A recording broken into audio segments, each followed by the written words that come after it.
all year, the Marlins are here. And the last time this year that Turner Field is home of the Braves. Some old friends renewing acquaintances. Danny Echeverria, Ichiro, and the Fish in Atlanta, opening up a weekend holiday series. And we arrive inside Turner Field. Hi, everybody. Rich Waltz along with Eduardo Perez. The Marlins are hot. They've won 3 of their last 4, and they're doing it right now without 2/3 of a terrific outfield. Giancarlo Stanton and Christian Yelich didn't play in the 2 games in St. Pete, and they're not in the lineup. How are the Marlins still winning, Eduardo? Balance. You need to have your bench, and boy, have they've been able to come through. To be honest with you, the pitching has been there. And the hitting, yes, they're missing the 2 big guys in the middle of the lineup, but at the end of the day, the supporting cast has said, don't worry, guys, get healthy. We'll hold the fort until you get back. And names like Chris Johnson, Cole Gillespie, Adeiny Echeverria, Miami getting production at the bottom of the order right now. Yes, they are. They are definitely getting production at the bottom of the order. Adeiny, what about him yesterday? Coming in as a leadoff hitter, doing what he did. Now he'll go right back to where he belongs and where he feels comfortable. This is a type of team that can beat you in many facets. Well, Osuna has done a wonderful job. Yeah, and this is a team in Atlanta that beat the Marlins in 3, swept the Marlins in Miami. So the Fish come in here on a Friday night, opening up a 3-gamer, ready to go against the Braves. Adam Conley gets the ball. We start this thing momentarily.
Fox Sports Florida is brought to you by the all-new 2017 Chrysler Pacifica. By the Florida Department of Transportation, reminding you to drive sober or get pulled over. By your local Toyota dealers, let's go places. And by Southwest Airlines, transparency, low fares, nothing to hide. Friday night crowd arrives. Ichiro on deck, ready to lead it off for the Fish. Marlins and Braves. First of a holiday weekend 3-gamer. UHealth Sports Medicine brings you Miami's lineup. Leading off, Ichiro Suzuki in right field, back in the lineup. The Marlins are hoping he can get hot again with Martin Prado in the 2 spot. Marcell Ozuna hitting in the 3 spot, playing center field. Justin Bour at first base, JT Realmuto, Derek Dietrich, Cole Gillespie getting another start, doing a nice job going the other way with runners in scoring position. Adeiny Echeverria at shortstop, and Adam Conley in the 9th spot.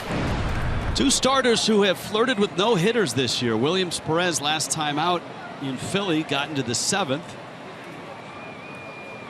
And the Venezuelan right-hander delivers. Ichiro takes. Strike 1 called. Dan Iasonia calling balls and strikes with Ben May, Alfonso Marquez, and David Rackley on the bases. Ichiro takes in. Ichiro, of course, had that great run where he was 12 of 16. He's 0 for his last 10 since then, with Martin Prado and Marcell Ozuna behind him. Ichiro the day off yesterday, and he dribbles one out to second. Gordon Beckham gets the out, and this ball game is underway. Defensively, the Braves have undergone a few transformations this year. Southwest Airlines brings it to you. Not used to seeing Jeff Francoeur in left. Ender Inciarte is a terrific outfielder in center. Nick Markakis patrols right. Freddie Freeman, Chase Darno, yes, that's Travis's brother, Ibar, and Gordon Beckham up the middle. And Tyler Flowers will do the catching. And he'll be working with Williams Perez, who is 25, signed when he was 17. Lots of sinkers, Eduardo. A lot of sinkers, and you'll see a lot of inside, outside, moving with the fastball. Not a lot of breaking pitches. We'll show it, but his out pitch is getting the ground ball. Now the Braves have had plenty of issues this year. They are 12 and 34, and they've won just 2 of 22 home games this year. But lately, starting pitching has not been an issue. Brian Snitker, in his first run as a major league manager, this is game number 10. Eddie Perez by his side, up the middle, and that's Beckham again. Well, effectively, Perez will use that fastball to induce the ground ball, and traditionally with sinker ball pitchers, you want to be able to get to them early in the game before they settle down. That's a great sign for the Braves that the first 2 outs have been ground balls. Yeah, last 8 starts, Braves rotation, a 2.66 ERA. One of the hottest hitters on the planet, Marcell Ozuna, stands in. A robust 426 this month. And Ozuna chops one up the middle into center field by Ibar, and a hit for Ozuna. So 34 straight games he's been on base. His average in May is going to climb over 430. And I'm not sure if Ibar didn't get a clean break. No, was probably in the hole playing Ozuna to pull. He was playing far in the hole, covering the 5-6 hole, they call it. Looks like a routine ground ball to the shortstop, and it would have been if there was a runner on first and the double play depth would have been. But fortunately for Marcell, it was not. Justin Bour is up. Time to check the shift. The Braves have a shift on right now. Not to the extreme. Ibar, the shortstop, is back behind second. One of the big reasons you don't see an extreme shift is because Perez is a dead red sinker ball pitcher. Hitters tend to hit the ball a little bit behind. Bour cracks it into right field. That's a line drive hit. Markakis picks it up. Ozuna stops at second. 2 ground ball outs and then 2 base hits, and here comes JT Realmuto. And that was a flat fastball. It was not a 2-seamer at all. Stayed up. Justin barreled that, and right now Flowers is talking to Perez more about runner at second base. What sign does he want to go with? Realmuto now. JT getting a chance to DH. Was a 2 for 5 yesterday. The Marlins in the 4-game series against the Rays banged out 50 hits and scored 23 runs. And Perez misses outside. Real Muto's average over 300. See right there on the far left of the screen is Ibar again playing JT to pull. There's a big gap between Ibar and second base where Ozuna rolled one through. You can hear the home plate umpire Dan Iasonia call that a ball. 4 first-inning runs by Perez did not allow a single run in the win in Philly, which he beat the Phils 2-0. JT fouls that off of his foot.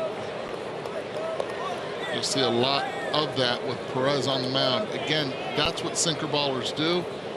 You don't have a shin guard on that left foot. Beware, as a right-handed hitter. Not sure.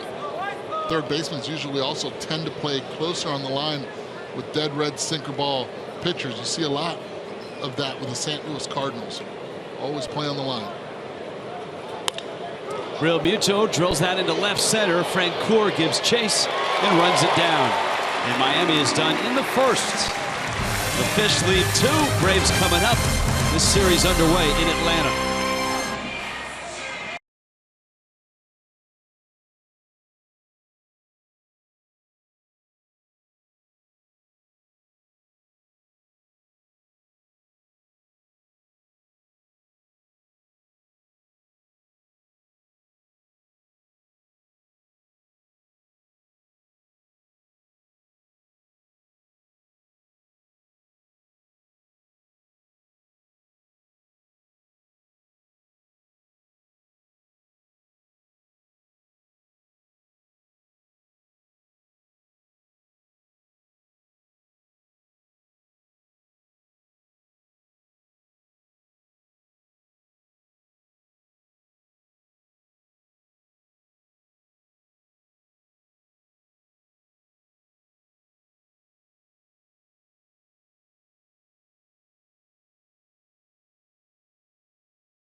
Of Miami Marlins baseball.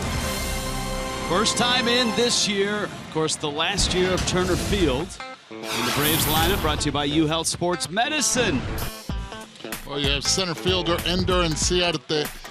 Then you have second baseman Gordon Beckham playing behind him, swinging a hot bat. Freddie Freeman, 2 for his last 25. Started the season. He's picked it up since. Tyler Flowers hitting .269 on the season. Nick Markakis 0 for his last 17 at a .232 clip. Jeff Francoeur, Chase Darnaud, Eric Ibar, and Williams Perez on the mound hitting ninth.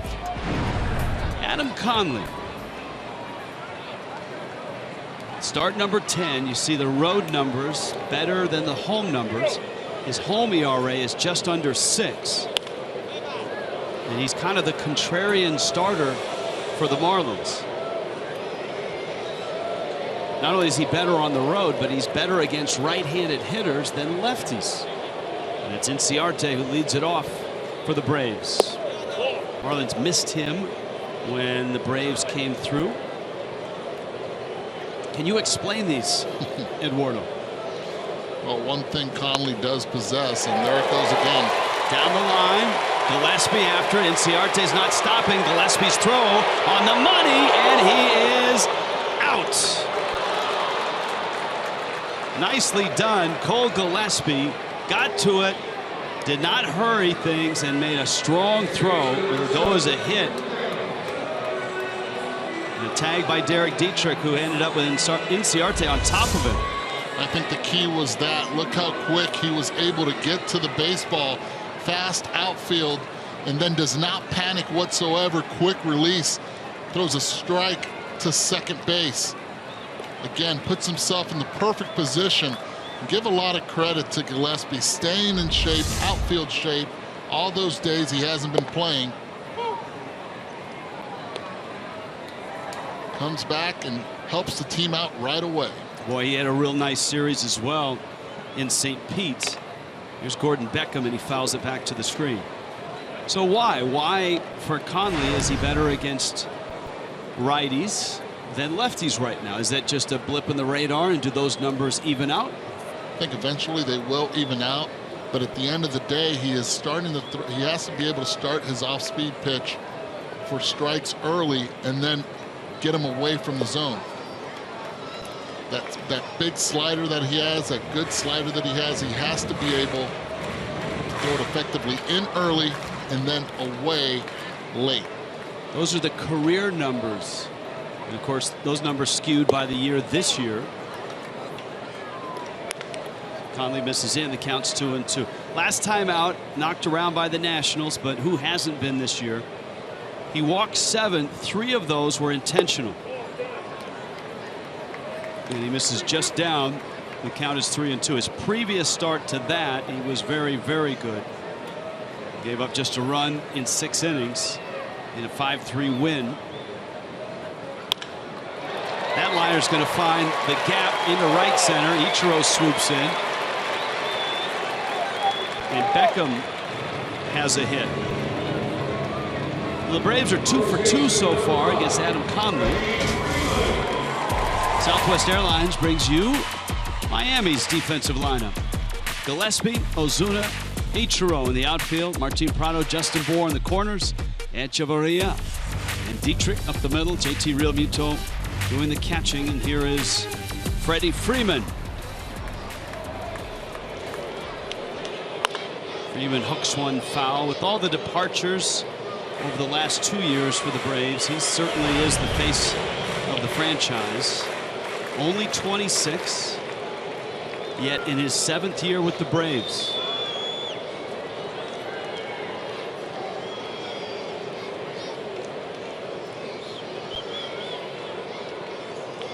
And he gets hit. Conley hits Freeman. The Braves have runners first and second. This has been an uneven start so far. Ouch. For Conley.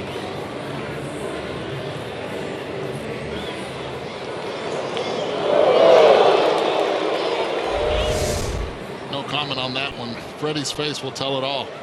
Wait till you see that bruise later. I'm not sure if that was Conley he was reacting to or Prado, his former teammate across the diamond. Oh, that's straight Prado.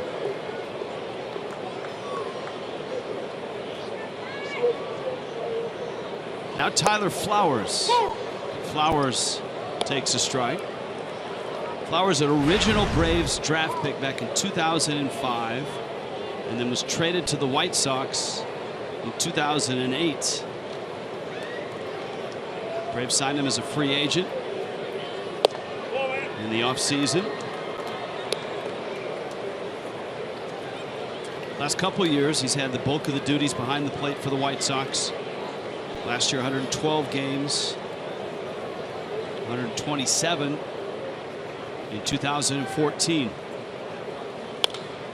Into the bat pop-up, and it seems like and feels like Flowers will be getting more of the catching duties than A.J. Pierzynski, who has played a lot last year and early this season. Well, one thing Flowers does do is he receives really well. Pitchers like throwing to him. Chris Sale loved to pitch to him in Chicago. Well, if you like catching Chris Sale, he may have a unique perspective on Adam Conley, because many people have likened Conley's delivery to that of Sale. Obviously, Sale a very established and successful starter with the White Sox. And if Conley can approach that type of success, he will have a great major league career.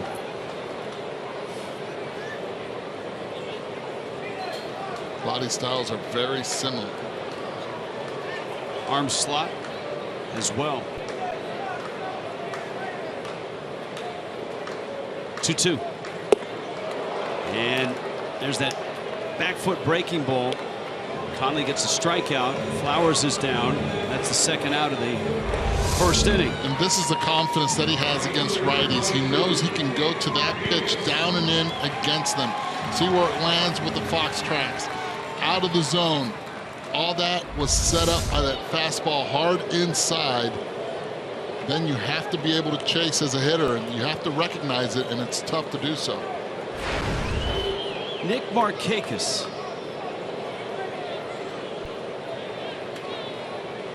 who had a great April, but has had a miserable May. 0 for his last 17. A 159 average this month. 302 in April. And a guy that's had some big hits against the Marlins over the last couple of seasons.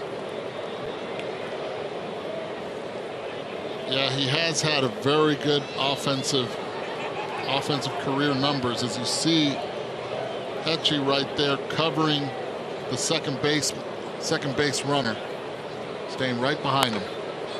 Markakis pops it third base side. Long run for Prado, and he gives it a look, and it's into the seats. Not a lot of foul territory here, and which is surprising because, of course, the history of this ballpark was it really wasn't a ballpark to begin with. It was the Olympic Stadium when the Olympics were here. And at the end of this 2016 season, not sure what will happen to Turner Field, but the Braves are headed up the road to SunTrust Park. That pop-up should be reachable for Prado. Wanders into foul territory and makes the catch. Nice escape by Adam Conley. Just like the Fish, the Braves leave a couple. Scoreless after one.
Williams Perez goes to work. Dietrich to be followed by Cole Gillespie and Adeiny Echeverria. Now, you have played here. You have coached here. Dietrich, high fly ball. Ender Inciarte is there, and he makes the catch. What was missing from that shot, Eduardo Perez? What is missing? What do we not see in that shot? From that shot? Yes. Wow, you're right. What was there? Chick-fil-A cow. Oh, yes. Is not Eat there. more chicken. The Chick-fil-A cow, the evil cow with the red eyes, the rally cow. It's not Sunday either. What's going on? No, that's right. It was dark on Sunday. You're right about that. SunTrust Park. The cow is already there. No. Yes, they transfer. I could just see the cow on a flatbed truck with his little hoof doing the tomahawk chop, moving up I-75 to SunTrust Park. Why don't they just put a new cow? No, it's tradition. So that cow is on its already ensconced and ready to go. I think the cow got tired of watching the Braves play here the first few 20-some games, only winning biting 2. Biting humor from you. Here's the 1-1 and a strike. He said, I've seen enough. Williams Perez out in front 1 and 2. Cole Gillespie 4 hits. Just a terrific series down in St. Pete's. Scored 2 runs, knocked in 2, had 2 hits yesterday. Gillespie 2 hits with an RBI on Wednesday and had a sacrifice fly in a big moment in the Marlins Monday win. Chops one up the middle. Ibar to his left. On to first. It's in time. Second out. Now remember, it's the Marlins and the Pirates on Memorial Day. 7:10 start on that Monday night. All you can eat seats start at just $25. All military personnel, first responders, and veterans with valid ID can receive complimentary tickets on a South Florida Heroes Monday. Go to Marlins.com for more. The 2 games that were supposed to be played in Puerto Rico at Iran Bithorn Stadium are in Miami. That one on to second. That's a quick inning from Williams Perez. Monday and Tuesday night, the Fish and Pirates are at Marlins Park.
Vets and players dedicated to ensuring our nation's warriors can be as productive off the field as they were on it by joining combat veterans with former athletes to form a common bond over dedication and teamwork. Visit foxsportsupports.com to learn more. Jeff Francoeur, first pitch swing, a fastball, and he lines it into center field. And a leadoff hit for Francoeur. We check in with Jessica Blaylock. Warren Martin T and Prado had the opportunity to play together here in Atlanta from 2006 to 2009. Because of that, I asked Francoeur, what do you remember about Prado as a teammate? And he said he was the best. He was such a hard worker. He always came in, never complained. You knew you were going to get 100% from Prado every single day. No one ever had anything negative to say about him, not even fans. And guys, we know the Marlins feel the exact same way about Prado now that he is in Miami. Yeah, Prado has some great memories in this ballpark. One of Prado's nemesis, opponents, and a former Brave came by to say hi to both Braves and Marlins. Dan Ugla in the house tonight. He was here with his son.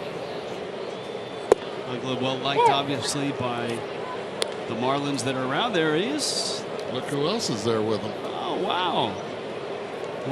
When he's not tweeting, Chipper Jones is here watching the Braves. Chipper looks pretty good.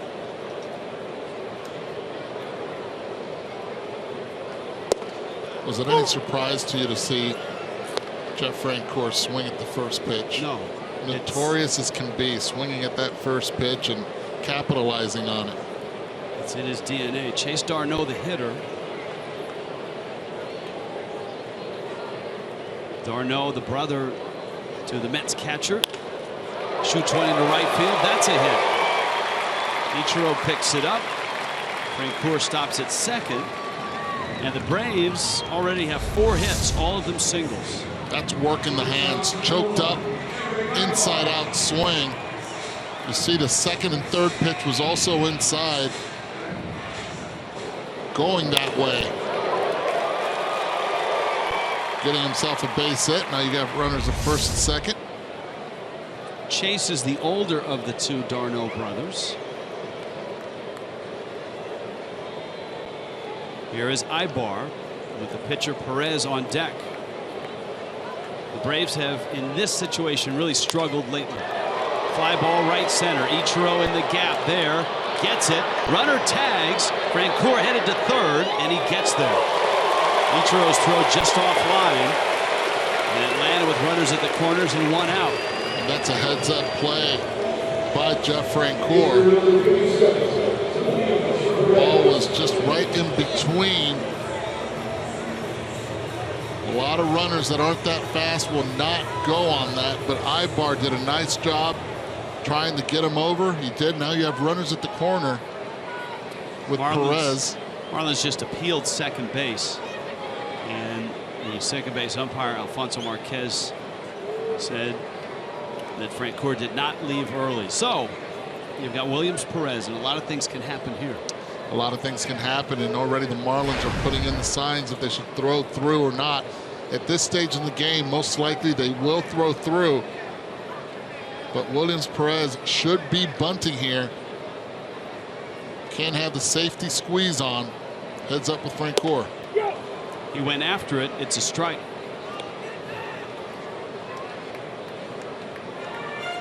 Count 0-1.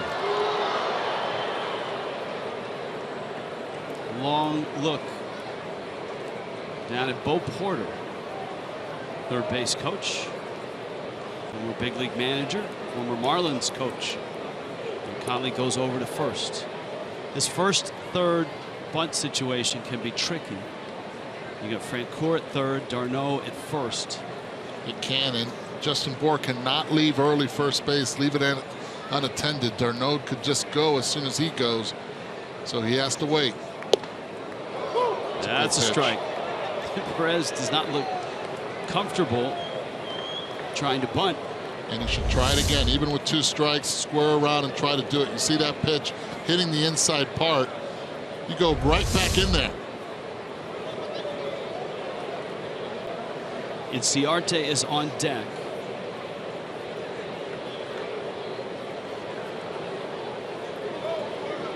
Oh, 2.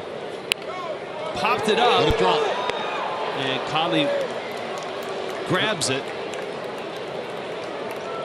That's a play right there where Adam Conley could let it drop if he has to, then go to second base and go and get the out at first. Watch Perez and see if he gets out of the box or not. He stays walking, and because he did not leave running, you can let that ball drop on the grass, pick it up, throw it to Hetchy at second base, and then you get the automatic double play without a problem. Now that's easy to say. But you heard me say let it drop as soon as it happens. Absolutely. It's part of an infielder thinking ahead if that ball's in the air. How much is a pitcher aware of that when he's concentrating on a hitter? You know what you do right there? You yell, I got it, I got it. He gets out of the way. Then you let it drop. You let it drop. Nice. That's a good idea. Ender Inciarte singled in the first.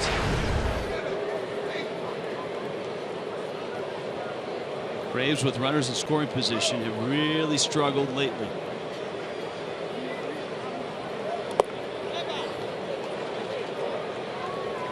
Well, they came into the day 4 for 53 and then already 0 for 4 tonight. Make that 4 for 57. Ciarte with a 2-0 coming. Right in on the hands. Dietrich captures it and gets the out at first. And the Braves, like they did in the first, they leave 2 more. Still scores.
T-Mobile gives you greater coverage of baseball. Wow, what a costly injury. Mike Moustakas will miss the remainder of the season for the Kansas City Royals. Yu Darvish back on the hill. First game since Tommy John surgery. Reds trying to snap a 10-game losing streak as they go at it tonight against the Brewers. That game just getting underway here. 7:30 start in Atlanta, and Adam Conley facing Williams Perez. Ichiro and Martin Prado will follow. Conley slices one foul and out of play. Auto Nation brings you the scouting report on Williams Perez. Well, he signed out of Venezuela at the age of 17 as a free agent in 2009.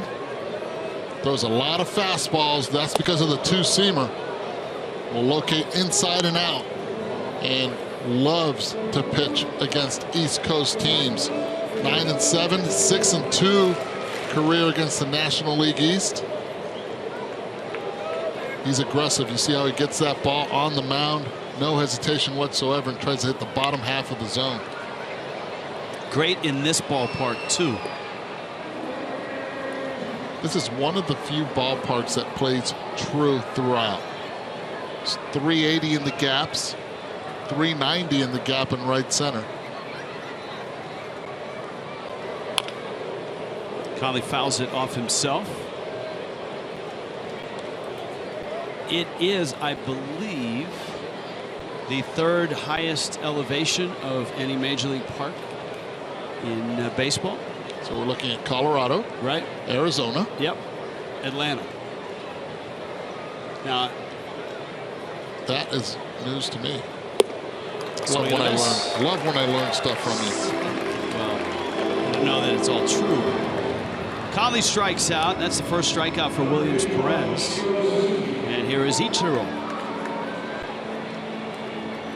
See, I would have said Chavez Ravine. Even though the ball doesn't go anywhere, just because it's... Yeah, but you got that marine layer that comes in. True.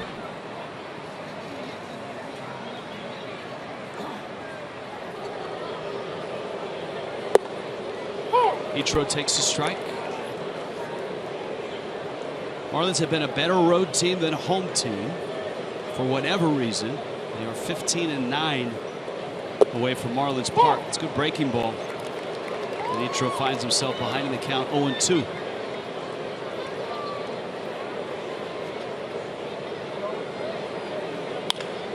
Liner left center field. That's well hit. In the gap it goes. Extra bases for Ichiro. On the track, Inciarte picks it up. 2,961. His fourth double. Love when Ichiro has two strikes, shortened down with swing. Looks away and exactly hits it where it's pitched. See him rounding the bases. It's so fluid. Who would have thought 42 years of age? Sam Crawford is 3 hits away. And of course, 3,000 is now 39 hits away. But importantly, he's in scoring position with 1 out. And here's Prado. Miami trying to get on the board against Williams Perez. Prado bounced to second back in the first. Now, didn't Sam Crawford have a nickname? I'm being told Wahoo Sam. I had heard that before. That's why I was wondering. I don't think that's related to the Cleveland Indians controversial logo, right? You're right. Chief Wahoo. Chief Wahoo. Not related to the Braves' former mascot, Chief Nakahoma, who used to have a teepee in the old ballpark. That did not make it over here to Turner Field. Prado snakes it into shallow right. Beckham knocks it down, holds Ichiro at third. And Miami's got runners at the corners with 1 out, and here comes Ozuna. Well, 2 veteran guys, Ichiro and then Martin Prado, pitch away. Decides to go there. Freddie Freeman decides to go for it. No play at first base as Beckham, good old Georgia Bulldog, wasn't able to make a play.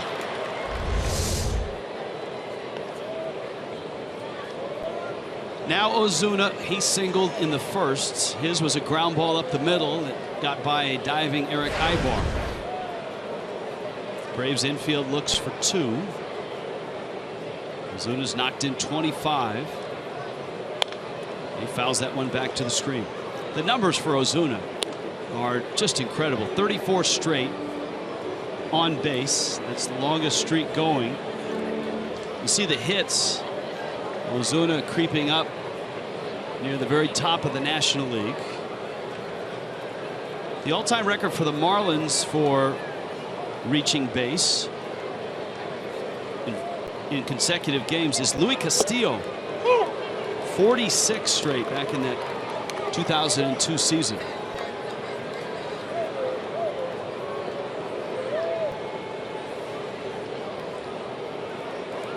Williams Perez looking to throw that 2-seam fastball because he wants that double play. It would be nice for a mistake of a hanging breaking ball. Ozuna watches that breaking ball. And that's just a show me pitch. He's going to try to go right back inside with that 2-seamer, try to induce it. Marcell Ozuna's approach should be more inside out to try to stay away from the double play. Both Beckham and Ibar playing up the middle in double play depth.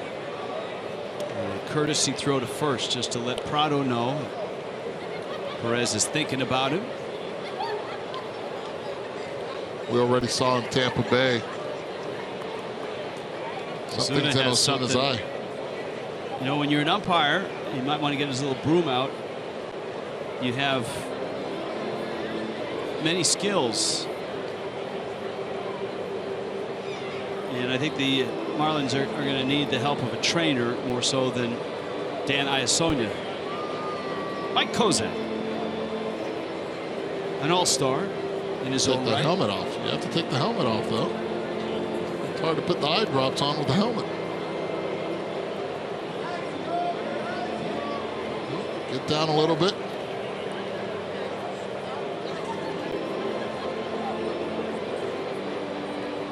Had that happen to me a few times, especially wearing contacts throughout my career. Better get it right. Did you wear contacts before you got hit? I knew you were beamed. Yes. In the minor leagues, early in your minor league career. I was wearing gas permeable contact lenses when I was trying to bunt, and a ball hit me right, bunt it right off the eyeball, and gave me a traumatic cataract, and lost all my depth perception, but have to keep playing. All right, let's see if that drops worked. Ozuna to center field. That's a bolt. Inciarte back. It's over his head. Here comes Ichiro. Prado to third. Inciarte may have deked and frozen Prado. The Marlins get a run, but Ender Inciarte with a little bit of trickery in center field. It's a double for Ozuna.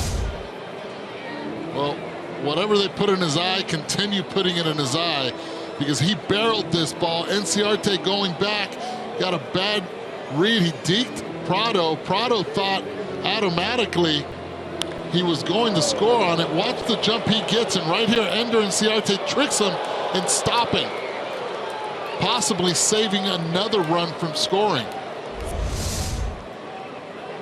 Ender Inciarte has done a wonderful job this year so far in center field, doing all those trickeries. We saw earlier this season, he tricked a runner at first base from thinking that he had lost the ball in the twilight. Infield's back. Here's Bohr. He tries to shoot one to the opposite field, fouls it off. I'm very surprised that the infield is back here. Atlanta has struggled mightily scoring runs. You have a pitcher that's a ground ball pitcher on the mound.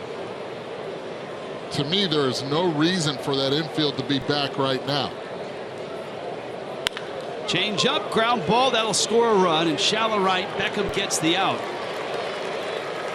Now, whether a drawn-in infield would have stopped that one, I think that ball probably gets through. And that's fine if it gets through, but you also have to send a message to your team. Listen, you have struggled scoring runs. We need to stop it right now. 2 runs could be the game for Atlanta. And I'm with you when it lines up of the profile of your pitcher, because Perez is, if you break it down in percentage, 71% sinkers. Right. And now if it's a fly ball pitcher, it's a different story. Now Real Muto. Ozuna's at third. And JT takes a strike. But then again, there are 2 ways of looking at it. Maybe the skipper is telling the infield and telling the team, I believe in you, I trust you, I know we're going to score more than 2 runs, let's play back and get the out. Well, by playing back, he may have prevented the 3rd run from scoring. Right. In fact, he probably did it. Well, the Real Muto would like to make that point disappear here with a base hit. 1-1. Perez trying to capture that outside corner. And it's 2-1. JT, nice series against the Rays. His slugging percentage over 400 as he opens play tonight.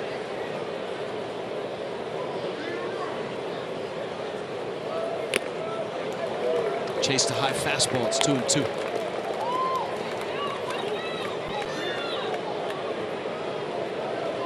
No secret what he's trying to do to JT. JT very dangerous on the inside part of the plate. You saw where all 4 pitches have been. If he's going to throw inside, it's just for show, out of the zone. That one off the mask of Flowers. Marlins getting Williams Perez tonight. As of this afternoon, the Braves were not sure who was going to start tomorrow night's game. Julio Teheran and Tom Kohler go Sunday night. Breaking ball flipped up and into the seats and out of play. Aaron Blair is the rumor for the starting pitcher tomorrow for the Braves. Teheran certainly a known commodity with a really nice ERA of 2.57 against Kohler. Remember, that's a 4 o'clock game tomorrow, so Marlins Live is at 3:30. 25th pitch of the inning. And Flowers bails his pitcher out by scooping that one up.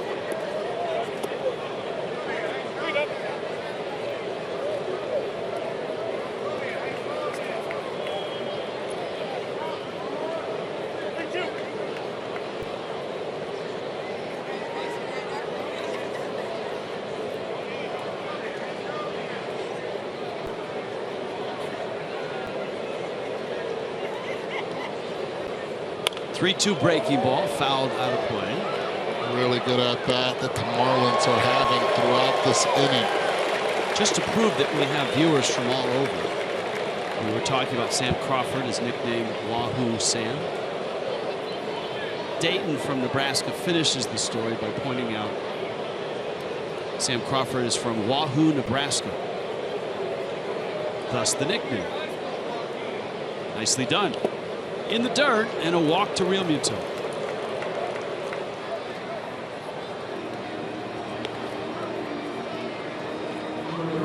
You talked about Real Muto and how he's punished pitches on the inside part. That scouting report apparently got to Williams Perez. And to me, that's fine if you're going to stay away, but there at least has to be one of those 9 pitches, that should have been inside off the plate, at least to make those pitches on the outer half effective. Saw JT leaning over, feeling comfortable with that location. Pitching is about making hitters feel uncomfortable.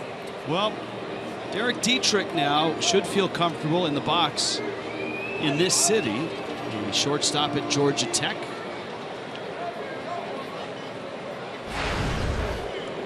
Fly ball out to deep center. His first time up.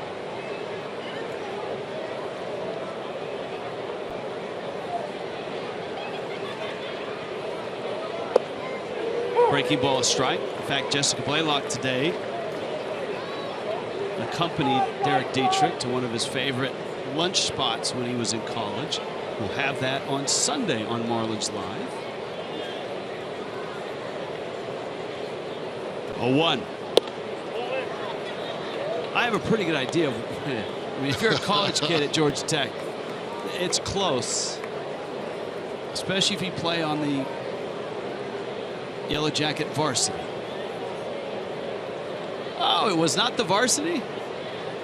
Surprise. 1-1 pitch is a strike. Pitch is up in the zone right there. Watch where it was. Wow. Way up. And if you give a sinker baller that right there, that's a tough one to take. Tough one right there. See the reaction. Don't look back. Just let him know. Breaking ball, bouncer. Freeman has it and steps on the bag. But the Marlins are on the board first as they put 2 up and lead the Braves 2-0.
Bottom 3 in Atlanta. This copyrighted telecast presented by the authority of the Marlins may not be reproduced or retransmitted in any form. Accounts and descriptions of this game may not be disseminated without the express written consent of the Miami Marlins. Fish, Braves, Rich Waltz, Eduardo Perez, Jessica Blaylock, Adam Conley trying to follow up that nice run by the Marlins through the Tampa Bay Rays.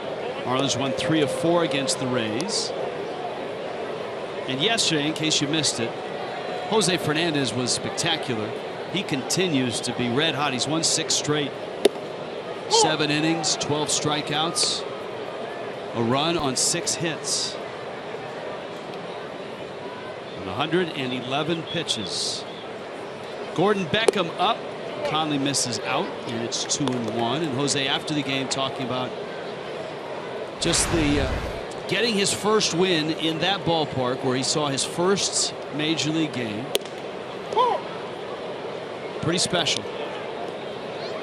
His second major league game that he saw there was a Marlins game. He said Josh Johnson pitched.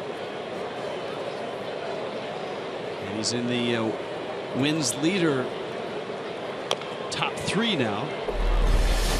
Here's a little taste from Jose from our friends at Fox Sports Sun. Well, he was aggressive in and out of the zone. That slider was devastating. Then he got a little edge later on in the game, using that fastball up.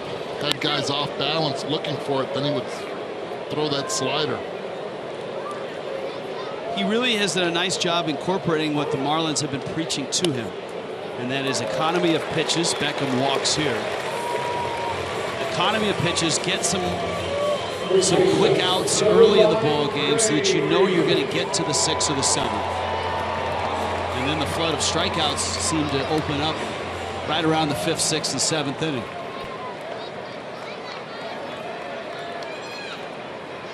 It was an uneven April and an outstanding May for Jose. Now Conley gets Freddie Freeman with Tyler Flowers to follow.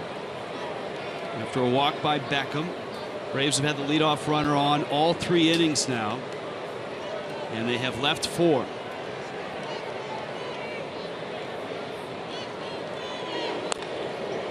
Freeman fouls it at the plate. Freddie Freeman's season, and you noted this when you were perusing the lineups, the starting lineups. Freeman's had somewhat of a roller coaster of a year. First he was cold, then he was hot. Lately he's been cold again. Ball in the dirt, and it kicks away from Real Muto. So a walk and a wild pitch. Pitch right here, slider. JT has to be able to shuffle his legs on that one. You ask him, he'll tell you the same exact thing. Sometimes it happens when you have such good hands, you can get a little bit lazy and comfortable. Fastball fouled back to the screen. Well executed fastball out of the zone, making Freeman swing. Freeman opened the season 2 for 25. That's 080. Then he went on a 344 binge over the course of almost a month.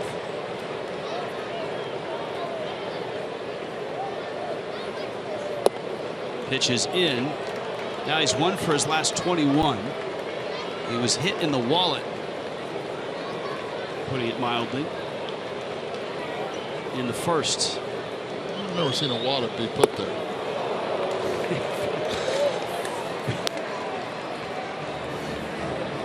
Freeman strikes out. Was speechless there momentarily. Quicken Loans, Rocket Arms. On the road, we talked about Conley's numbers on the road, how good they are. Of course, he had that near no-hitter on the road in Milwaukee. And he had 2 outs in the 8th and was lifted without giving up a hit. Flowers now. He struck out back in the first. That's the pitch he wanted. Dan Arizona did not give it to him. Change up on the outside part of the plate. Flowers has good power.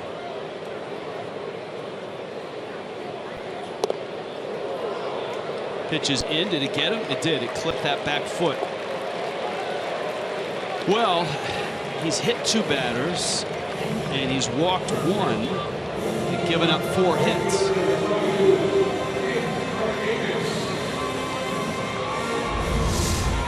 And watch, it hits him right on top of those bunions. That has to hurt. You know how you call that in Spanish, right? No, I don't. No? Cubans would say, que dolor de Juanete. Or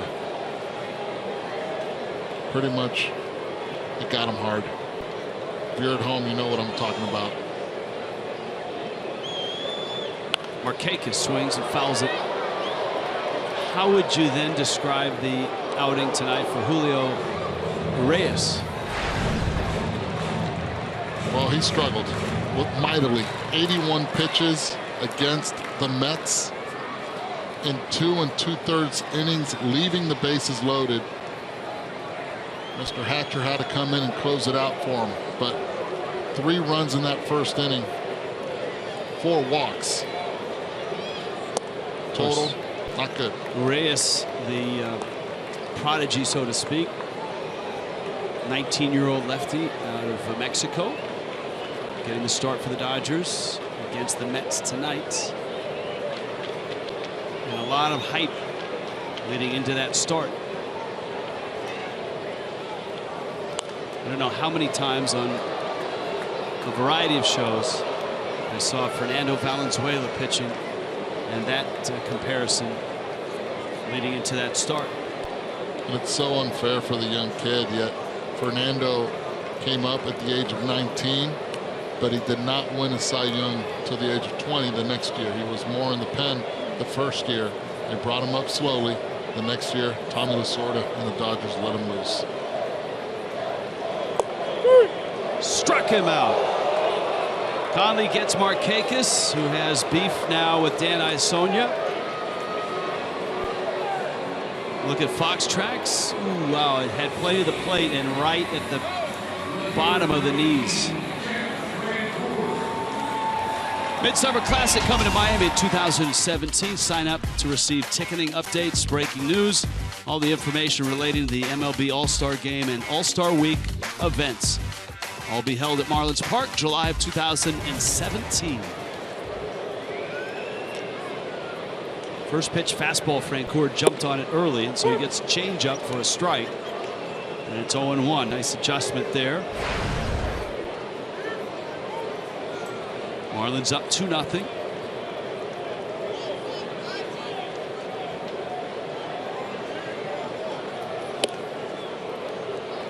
This is where Adam doesn't have to try to overthrow with his fastball. Stay level. Frenchy, as Francoeur is known throughout the league, hunts fastball all day long. Even in the offseason, he's hunting fastballs. Last 6 games, he's heated up. Both of his homers in that span.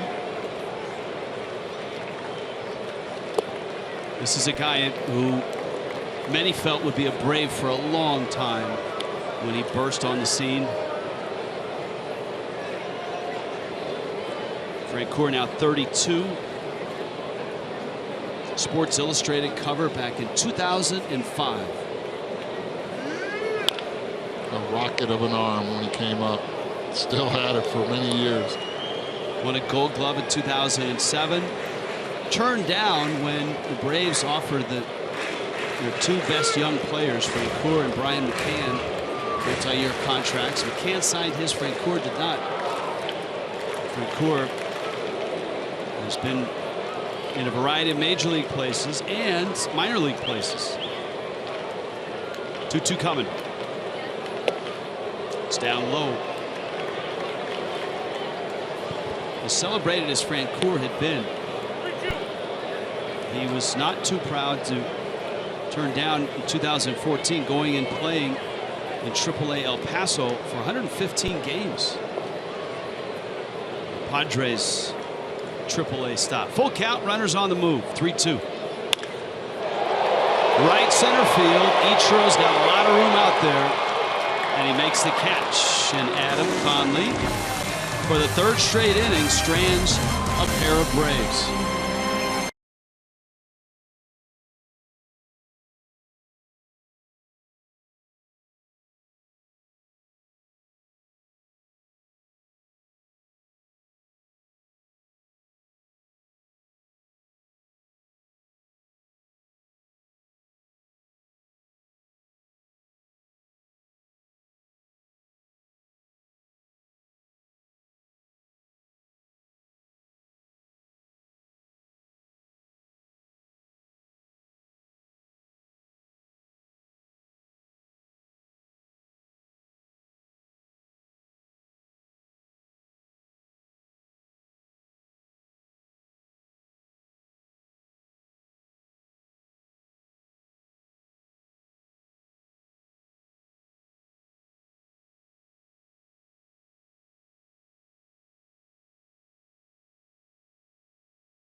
SunTrust Park will be the new home of the Braves next year. It opens in 2017.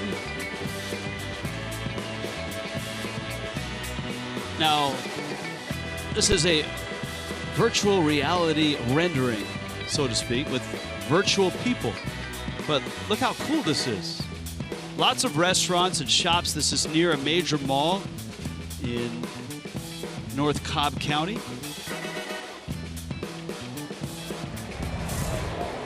That is northwest of Atlanta. Now this is actual construction, not virtual. There's the sign. Let's see if we can spot the cow. I don't see the cow. I'm disappointed. Here's the 0-1. Man, Cole Gillespie has taken advantage of his chance to play, hasn't he? Another base hit. Gillespie threw a runner out at second earlier in the game. He takes a breaking ball to the left for a leadoff hit in the fourth, and we check in with Jessica Blaylock.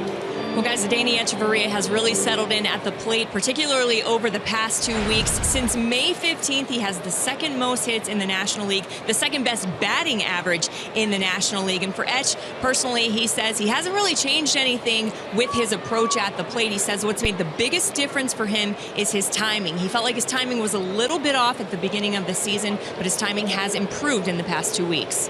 All right, thank you, Jessica.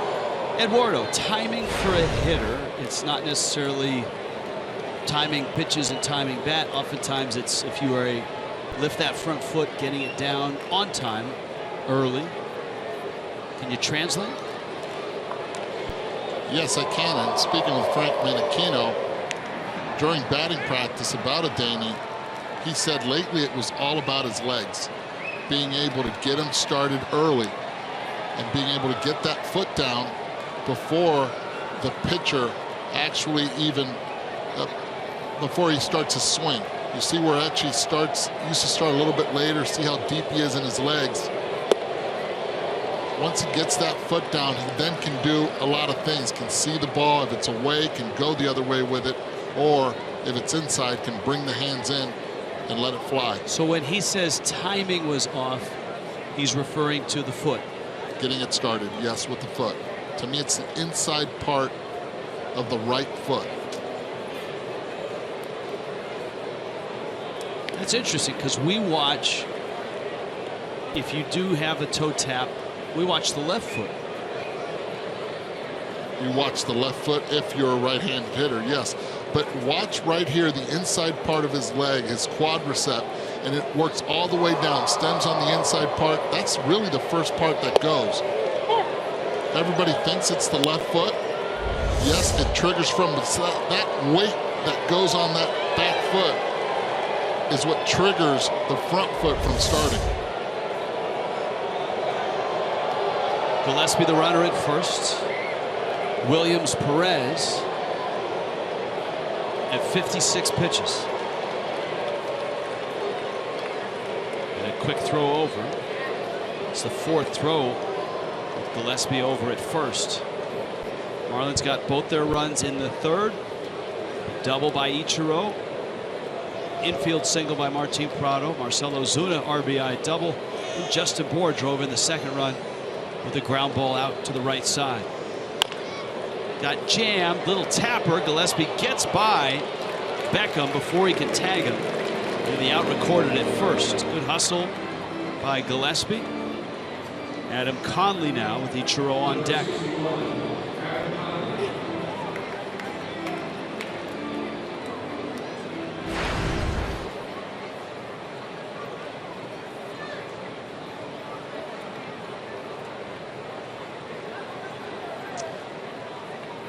With Ichiro's speed, would you bunt Conley here?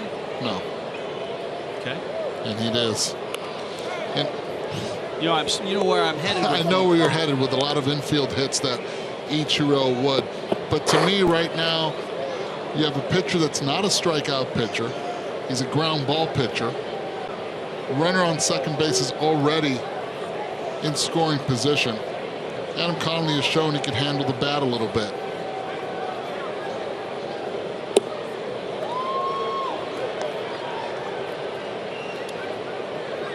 Counts 0-2.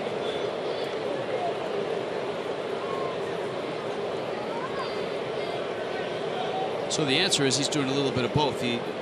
I wouldn't be surprised if he didn't have the bunt sign for Mattingly and he tried it on his own. That's a good point. Oftentimes, as he strikes out, you see something happen on the field and you ask, well, I wonder why he was doing that. And there are times where a player either misses a sign or does it on his own because that's what he feels comfortable with. So you watch Don Manning is about probably to say something to him later. Not now while he's pitching, but.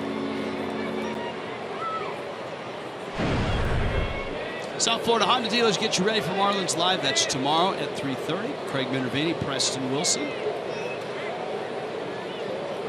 We will reveal who will start for the Braves. Probably before then, but if not, then. Ichiro to left hits it pretty well. Francoeur backing up makes the catch. And the Marlins leave a runner in scoring position in the fourth. 2-0 Miami in Atlanta.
by the all-new 2017 Chrysler Pacifica.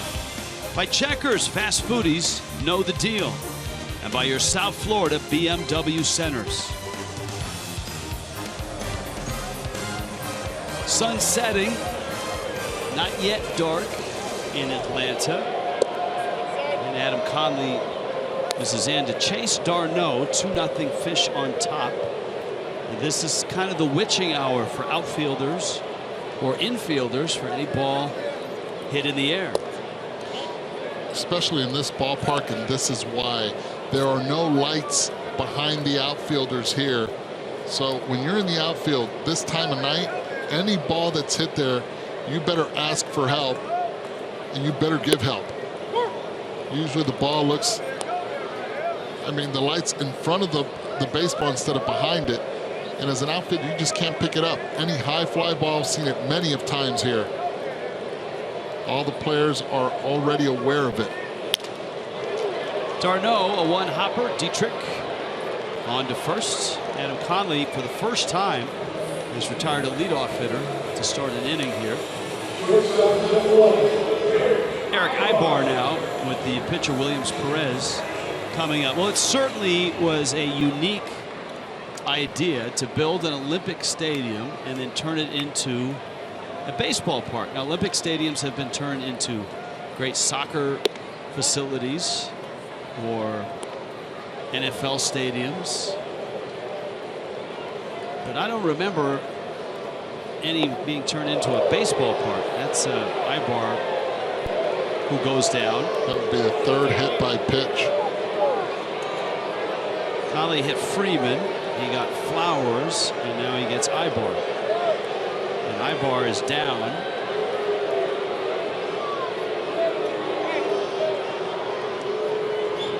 But there is one other stadium.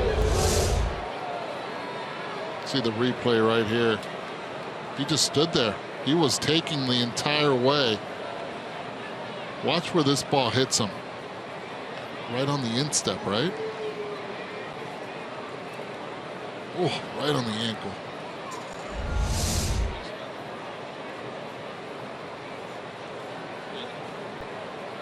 It's a 94-mile-an-hour fastball, and he's down. He was taking the entire way. Just tells you about the life of the fastball that Adam Conley has. So are you going to include the LA Coliseum and the Dodgers playing there? No.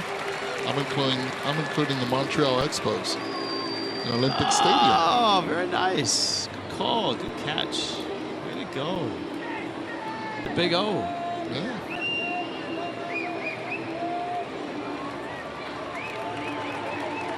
In this ballpark's case, though, they dismantled part of it. I mean, they essentially took out the back side, the outfield side, and then put in the bleachers after removing the track.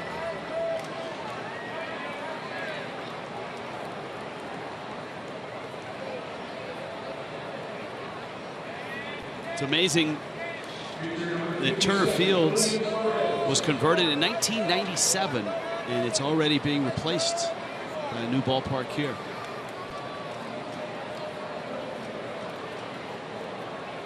A lot of winning baseball was played in this ballpark. This place seated 85,000 for the Olympics.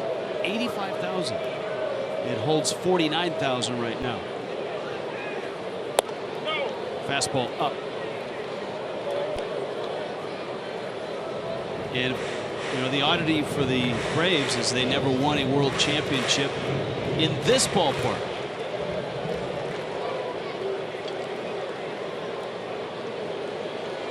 Look at all the banners. Keeps going and going. There's the bunt by Perez. And Real Muto will go to first in time to get the out. See, Perez almost ran into that ball. He almost kicked it. as a catcher, you could throw it right at his back, and that runner would have to go right back to first base. Baseball Night in America returns tomorrow. Dodgers, Mets. Tomorrow night, 7 Eastern, only on Fox. Watch it live on Fox Sports Go, on the Fox Sports Go app. The Marlins and the Braves play at 4 o'clock, so you can watch a doubleheader. Marlins, Braves, Dodgers, Mets.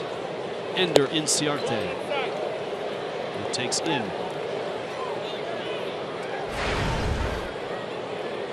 So Ibar hit by a pitch, moved up on the bunt.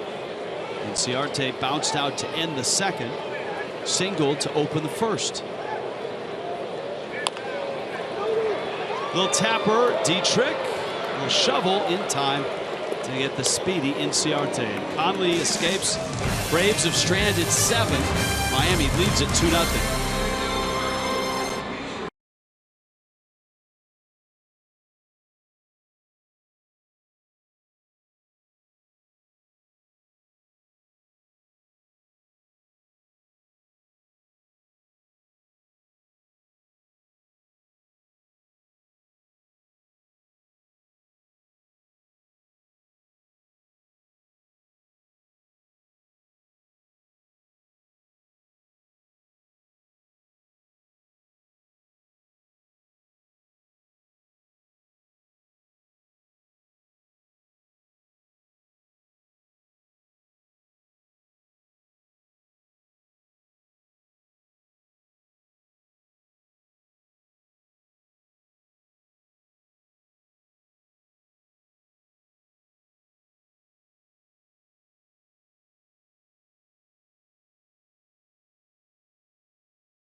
Sponsor for Miami Marlins baseball.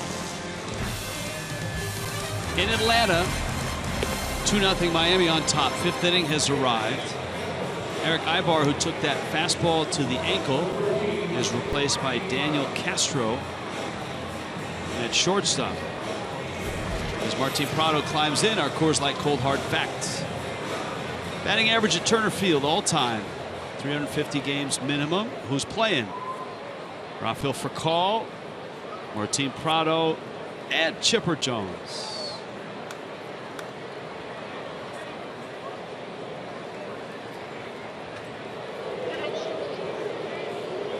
Here's Prado. And a fastball from Williams Perez starts Miami's 5th. Perez has had issues in every inning but the second. That his only 1-2-3 inning. Prado chops it foul wide of third. And this is what makes Martin Prado so dangerous. He can hit the ball all over the place. There you pitch him way in, gets his hands inside and barely. It's a ball down the line that would have been a double.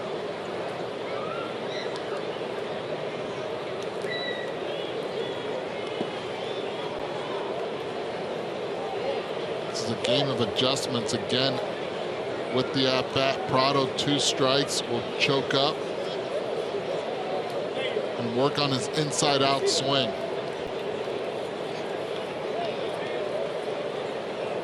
The Braves that Martin Prado knew as a player are long gone.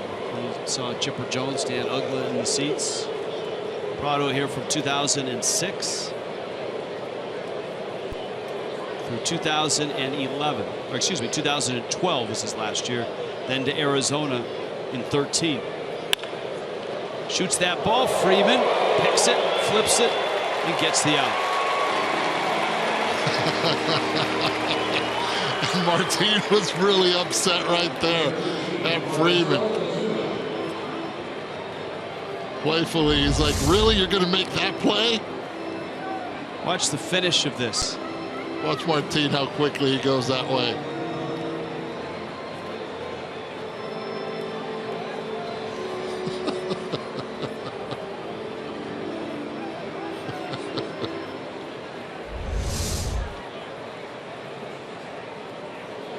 Marcell Ozuna now, and I don't know that there's a hotter hitter around than Ozuna, who singled in the first, RBI double in the third, 34 straight games on base.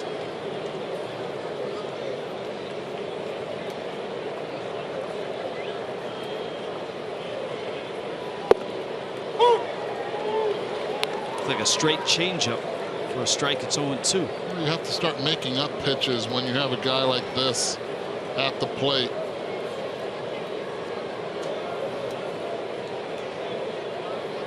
No.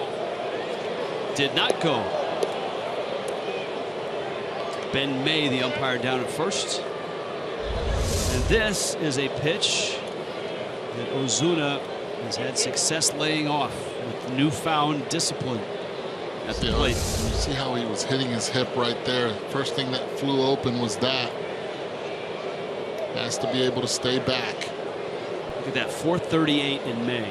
No. Did he go there? Yeah. Yes, Ben May said he did.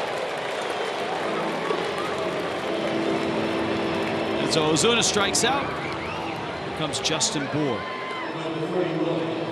Ozuna's run, and obviously maintaining this is going to be tough, but all of a sudden his numbers are all-star worthy. You start thinking about Marlin representatives on the all-star team. Jose Fernandez, having won 6 straight, has put himself in that conversation. Christian Yelich, with the year that he's had, is in that conversation. And I think Ozuna deserves in on that conversation. I believe so also. He's really turned it around in the month of May. Aggressive as can be, and a lot of it is because he's not chased pitches like the last one he did on the strikeout. Bour pulls a grounder to second, and a 1-2-3 inning there for Williams Perez. Halfway through in Atlanta, 2-0 Miami.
On this date in Major League history, the Reds retired Tony Perez, number 24, 6th number retired in Reds history. Atanasio.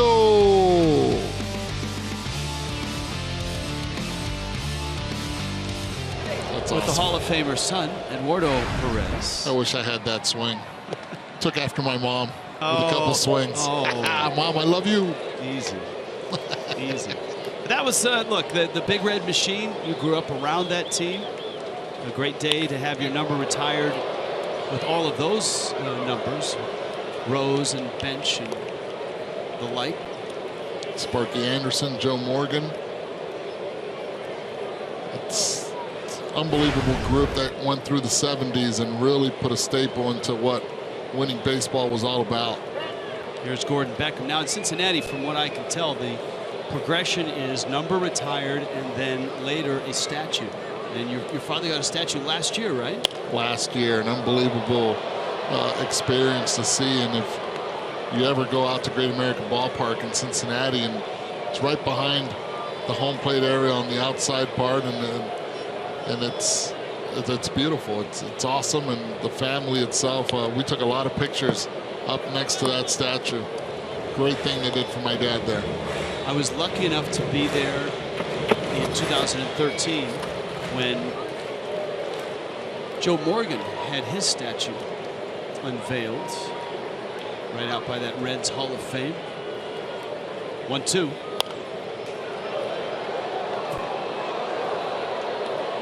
Conley working here in the bottom of the fifth. If you're just happening by, the Marlins got a couple of runs back in the third inning against Williams Perez. 2 more hits for Marcell Ozuna, including an RBI double. Ichiro has a double. Justin Bour a hit and an RBI. Martin Prado and Cole Gillespie with hits as well. Conley has not been sharp, but he's been effective. Glider to center. Ozuna is there and he makes the catch. Gordon Beckham allowed out, and here comes Freddie Freeman. And what I mean by effective is obviously it's 2-0, but when he's needed to make pitches, he has. Braves left 2 on in the first, 2 on in the second, 2 more on in the third, and 1 on in the fourth.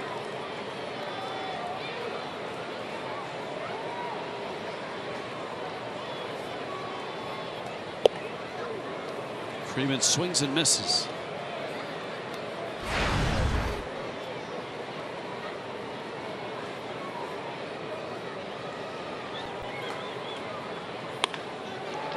And he finds a hit through the hole and into left field. Marlins had Echeverria playing over towards second. 1-out single. See Freddie smiling right there. Martin Prado wanted to make a defensive play on Freddie Freeman. Base hit. Watch that jump right there from Martin. You're taking one away from me. I want to take one away from you, and couldn't do it. Compete against these guys day in and day out, but at the end of the day, sportsmanship really comes through. Flowers has struck out and was hit by a pitch. Adam Conley has hit 3 Braves, none of them above the belt. Freeman hit in the backside. Flowers and Ibar hit down on the leg.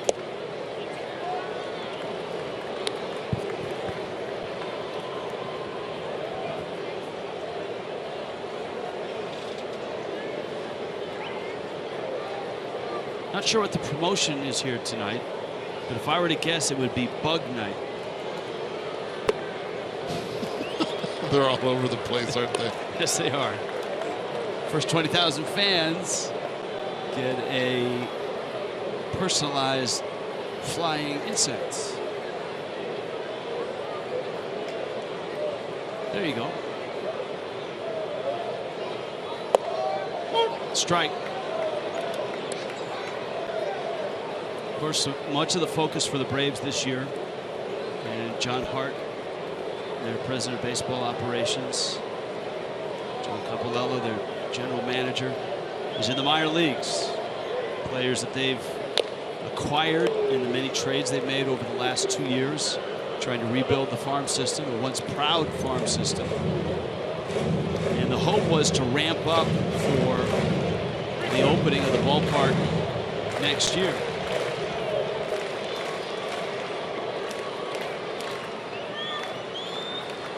Capolella.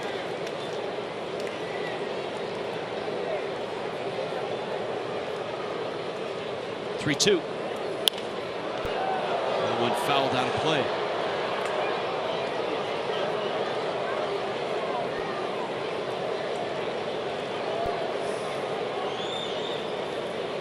Dansby Swanson is probably the cream of the crop. Shortstop right now in Double-A.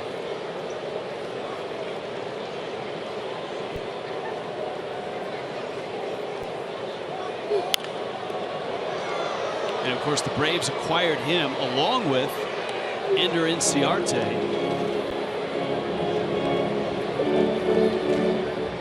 And Aaron Blair for Shelby Miller. Shelby Miller has not pitched well for Arizona so far this year. Even if Shelby Miller had pitched well for Arizona, it was a win-win for Atlanta getting those players. Center field, that's well hit. Ozuna on the run, looking up, and it's off the wall. Ozuna picks it up. Rounding third is Freeman. He's coming home. Echeverria has it pop out of his glove. I don't think he gets Freeman on a relay throw. And the Braves have a run. It's 2-1.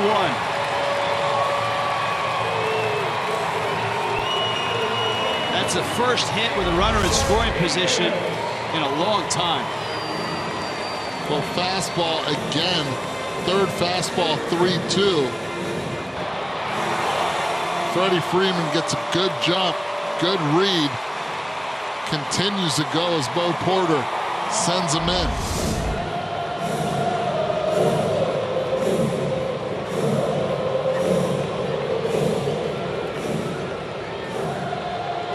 And so now Flowers standing at second.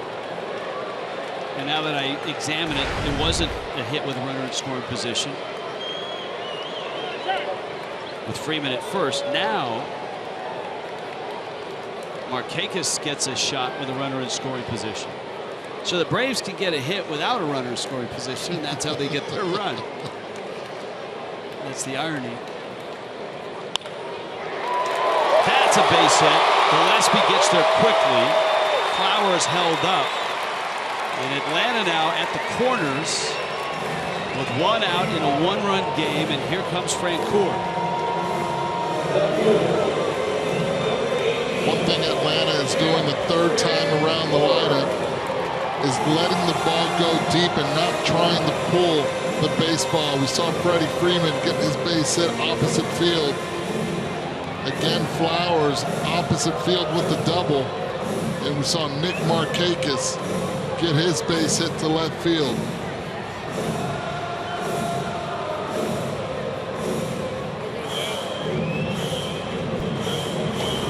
Nick Wickren,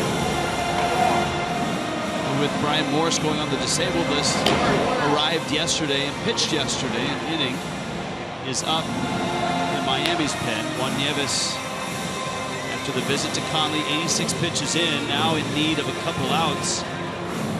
He's got Jeff Francoeur, who has singled and flied out.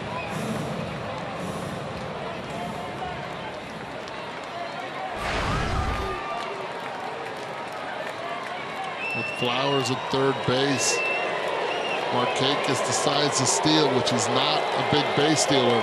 The throw would go through.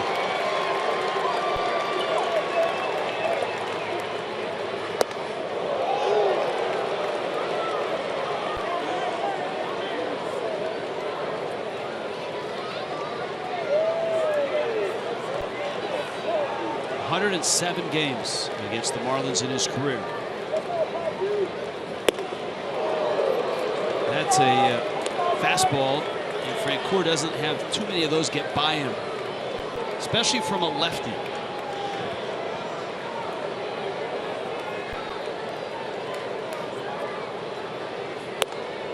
That one gets away from Conley.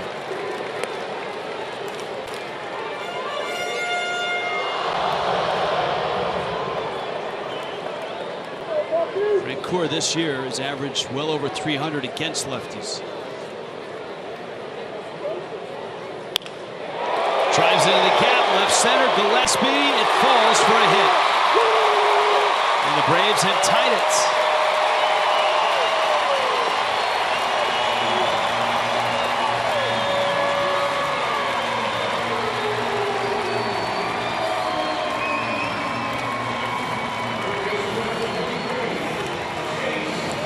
Blowing that fastball by Francoeur. 2 pitches later, tries to go back inside. Francoeur expecting that pitch in, cheats a little bit and is able to get it in there, muscling it for a base hit.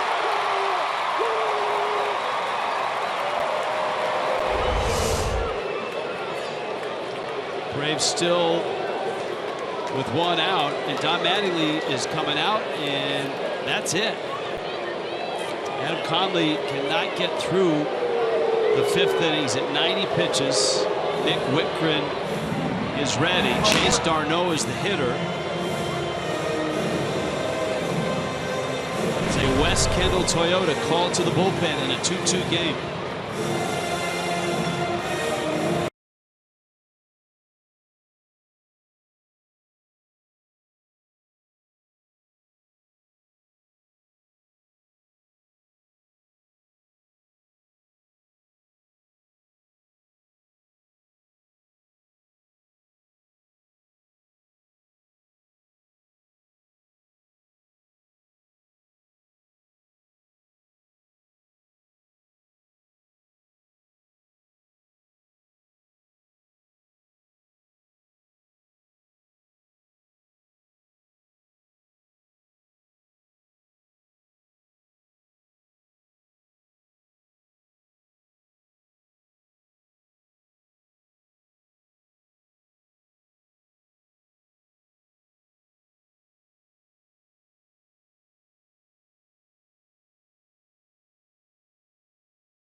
Braves stranded 6 through the first 3, and here in the 5th, Atlanta breaks through with 4 consecutive hits. And the first ball of the inning was a line shot out to Ozuna in center off the bat of Gordon Beckham. Chase Darno, a right-handed hitter, is up, and Nick Whitgren makes appearance number 6. Don Mattingly wants Nick Whitgren to try to throw strikes down in the zone and try to induce a double play. Runners at first and second, 1 out for the Braves. Good speed at the plate.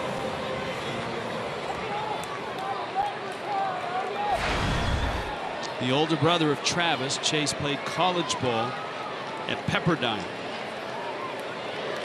Spent most of his professional career in the Pirates organization. Parts of 4 years in the big leagues with the Pirates. And then last year, a spell with the Phillies. He fouls that pitch back and out of play.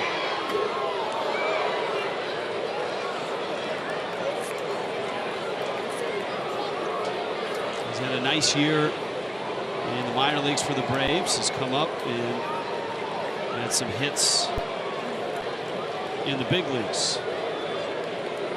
Not the musical kind, though that may follow. Here's the 0-1.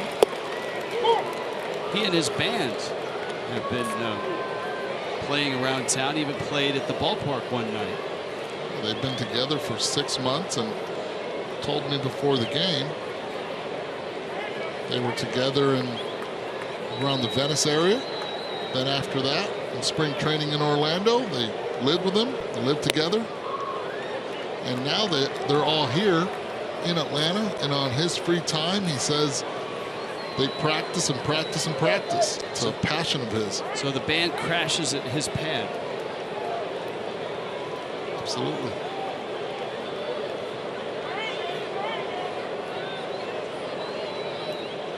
One, two. Tapper up the middle. Dietrich runs, throws, got it out there.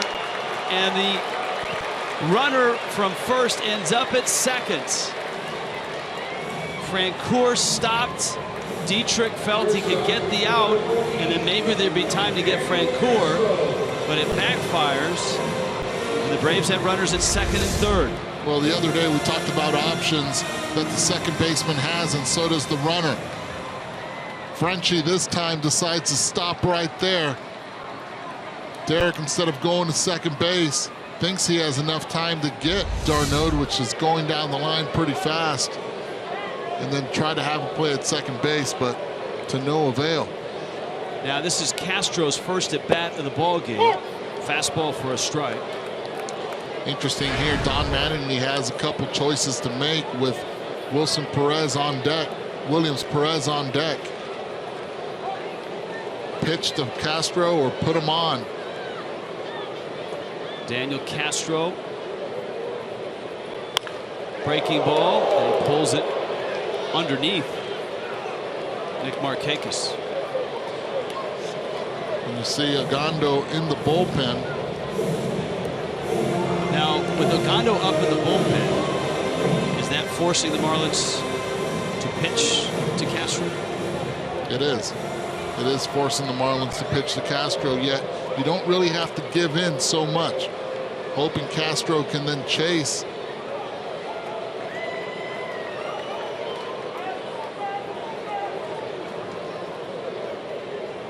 Oh, 2. Elevated a fastball. And it stays at 0-2.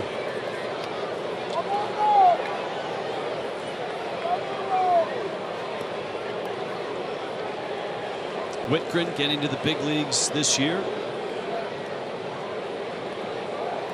A Purdue Boilermaker.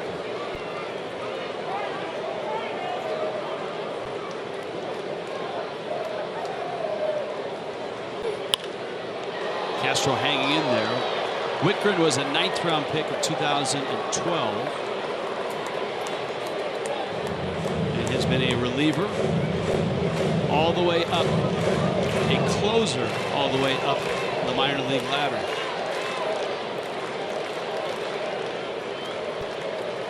Last year, 51 games in New Orleans. 19 of 23 in save opportunities, and ERA right around 3. It's a good, effective pitch right there by Whitgren. Keeping Castro off balance. Up and in. Old school baseball.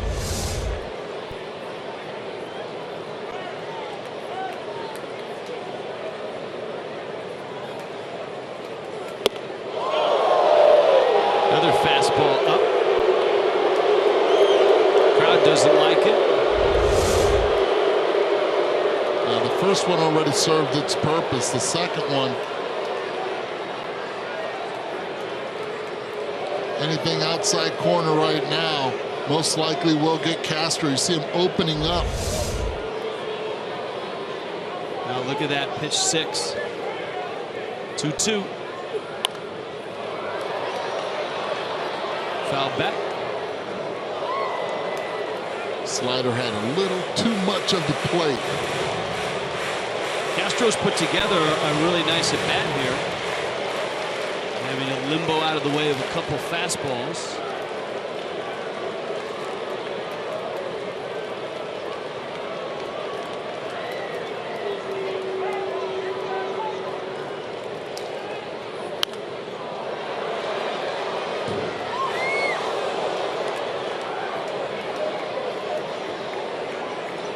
That one straight back. So 8 pitches in. Nick Whitgren trying to get Daniel Castro. The Braves have runners at second and third.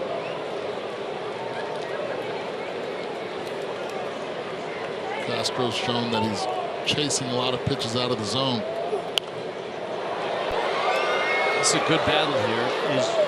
And you made the point well before this at bat was that deep that Whitgren doesn't have to give in. The Braves would, in all likelihood, pull the trigger on a pinch hitter with the pitcher up next. Well, I'd love to see a slider down in a way that Real Muto has to go down and block it.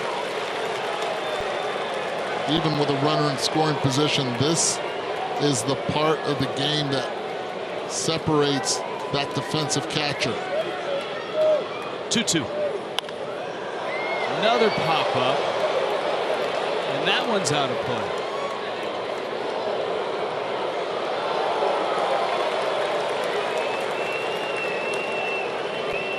And to your point of not having to give in, look how few pitches there are in the middle of that strike zone. Keep it away from that middle quadrant area. In, middle, and away.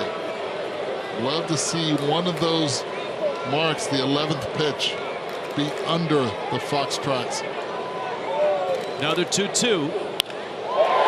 Fly ball left center. Gillespie has it. The Braves get 2. They chase Adam Conley. And into the 6th, Miami and Atlanta are all tied 2-2.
In Atlanta with Eduardo Perez, Jessica Blaylock, Rich Waltz with you. The weather is terrific here in Atlanta. It was warmer yesterday than today.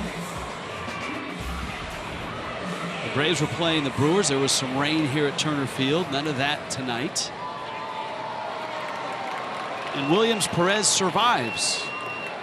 Whether the Braves would have pinch hit for him or not, we'll never know. JT Realmuto, Derek Dietrich, Cole Gillespie. Third time through for that trio against Perez. And he zips in a fastball for a strike. 2 runs, 6 hits for Miami, 8 hits for Atlanta with their 2 runs. Marlins trying to figure out how to beat the Braves. Which, if you look at the Braves record, is a real head scratcher that the Marlins were swept in 3 in Miami. Fish 3.5 back in the East, opening up this weekend series. And Eduardo on Marlins Live with a discussion about, hey, you've got to play well in your division and you've got to beat teams that you're supposed to beat.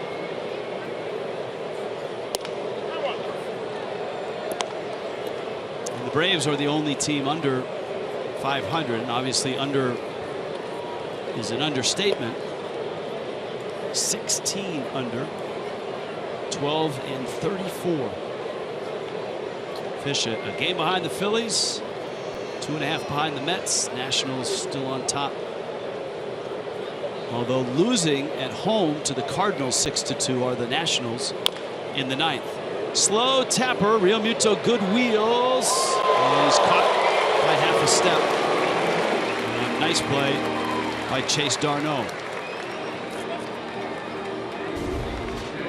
Now, when they met in mid-April, the ERA of the Braves was better. The Braves bullpen ERA in that series was particularly low and a difference maker.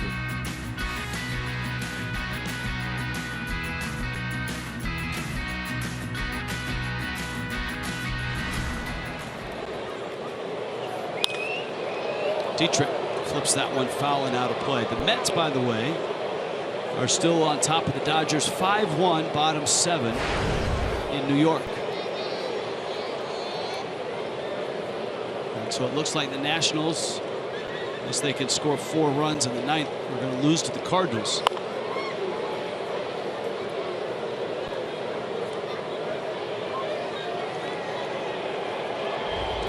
The Phillies already lost today to the Cubs. John Lester the win. He's now 5-3. Dietrich was determined to pull that ball. It was off the plate, and he still hooked it into right field for a hit. I think he tricked Freddie Freeman with the swing. As an infielder, you're supposed to read the bat head. Pitch was completely away, way out of the Fox tracks, and he pulls this ball. As an infielder, you want to read it. Looks like they did not get a good one. Ball gets through the shift. So Dietrich continues what was a nice 4-game run against his old organization, the Rays. And here's Gillespie. Up the middle. Beckham, Castro, and the Braves get a double play and a quick inning for Williams Perez. 2-2 ball game in the 6th in Atlanta.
Xfinity game break. We were talking about the Cubs. How about David Ross? He's a good player. It is 100th of his career. Former Brave. That was sweet, but watch where this ends up. Chris Bryant over the bleachers onto Waveland, and it's only a baseball. Wrestling time. Sold out. Mallex Smith will pinch hit, and he's been awarded our pinch-a-penny pinch hitter of the night. Wickren from the stretch. Fastball misses away. Nick Wickren is in. Took over for Adam Conley. What a nice battle against Daniel Castro for that last out. 2 inherited runners, 2 stranded runners. Well, Williams Perez is taken out of the game with 80 pitches. Having done a nice job, only 1 hiccup in the 3rd inning. Chopper into center field. Mallex Smith is aboard.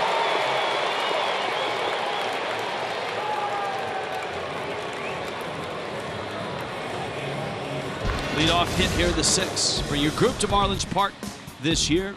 Your guests can have a great time at an affordable cost, perfect for family outings, birthdays, networking. Call the Marlins Group sales team today. Make your group reservation, 1-877-MARLINS. Go to marlins.com/groups.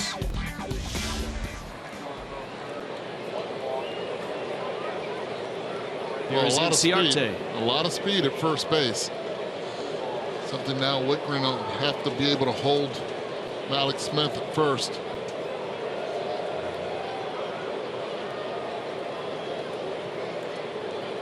And a throw over. Well, you've got 2 guys trying to prevent this. Wickren. You see Smith has been caught 7 times. And JT Realmuto.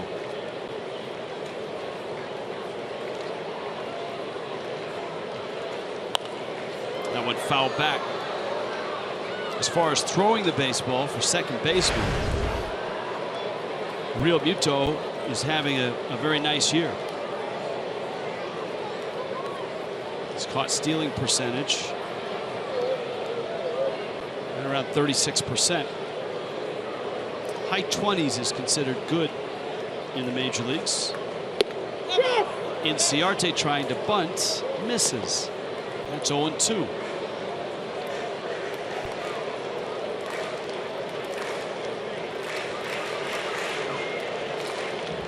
One year, Mallex Smith, 2013, stole 64 bases in A ball for the Padres organization.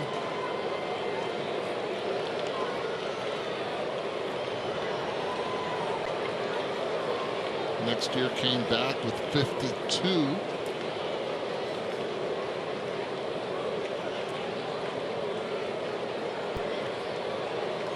Oh, 2.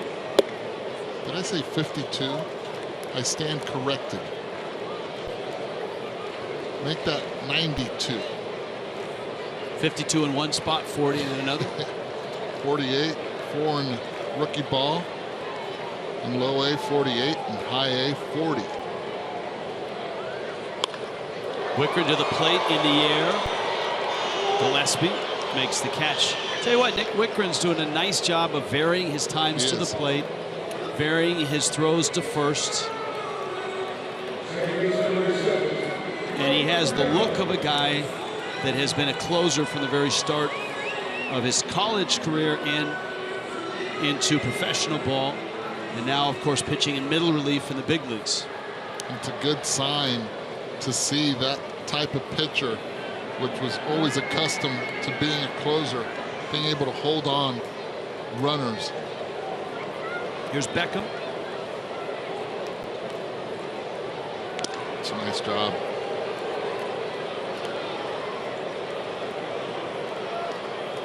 In a perfect world, the Braves would like to see Mallex Smith try to steal second base in 2 pitches. His first 2 pitches to Beckham. You know he has the green light.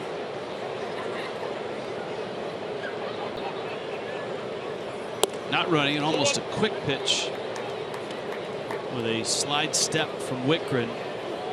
He yanks it outside. It's 1-0.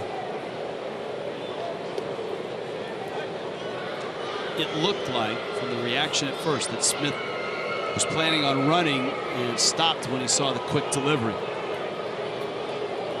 There he goes, line foul. Beckham figured, you know what?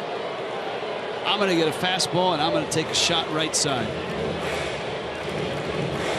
Well, with one out as a hitter, you can't start worrying too much about that base runner. And I think it would have been a perfect pitch also for JT Realmuto to get Mallex Smith at second base. Fastball up in the zone. Wickren helping him out with the times.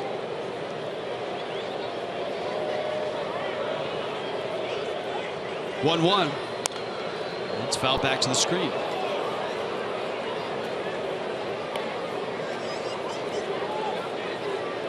Braves are an interesting, what do you want to call it, like a tapestry of some young players, some guys that have been here for a while. Obviously, Freddie Freeman is the leader in the clubhouse with that. And then guys like Beckham, who have bounced from an organization, the White Sox, here to Atlanta. Veterans like Pierzynski, Francoeur. To left. Busy night for Gillespie out in left field, and he runs that one down. You look at the starting lineup tonight for the Atlanta Braves. The only original Brave is a Brave that came back to them, and that was Jeff Francoeur.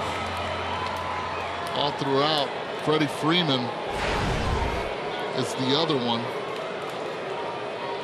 Coming up to the plate right now, the real power source, the consistent power source in this team with the 8 home runs. Derek Dietrich is in shallow right. Freeman takes a strike, doesn't like it. I saw the head snap back. And rightfully so.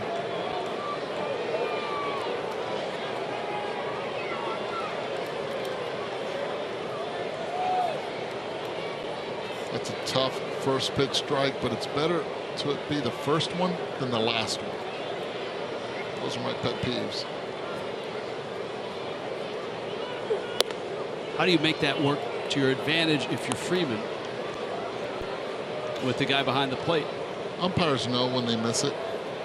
And when you're a hitter, you let them know that you knew, but respectfully so. You tell them 2 inches outside. I had it 2 inches outside. Don't ask him if it was a strike or not, because he already told you it was. You let him know that you understand the strike zone, and it's okay. You're better than that. Let's keep working. No problem.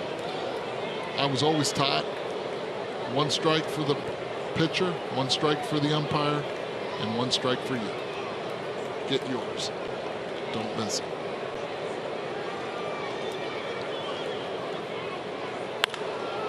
High fly ball, and of course it's Gillespie in left. He handles all 3. It's a great job by Nick Wickren on the mound after the speed at first base, holding him there.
neutralized Malik Smith at first base.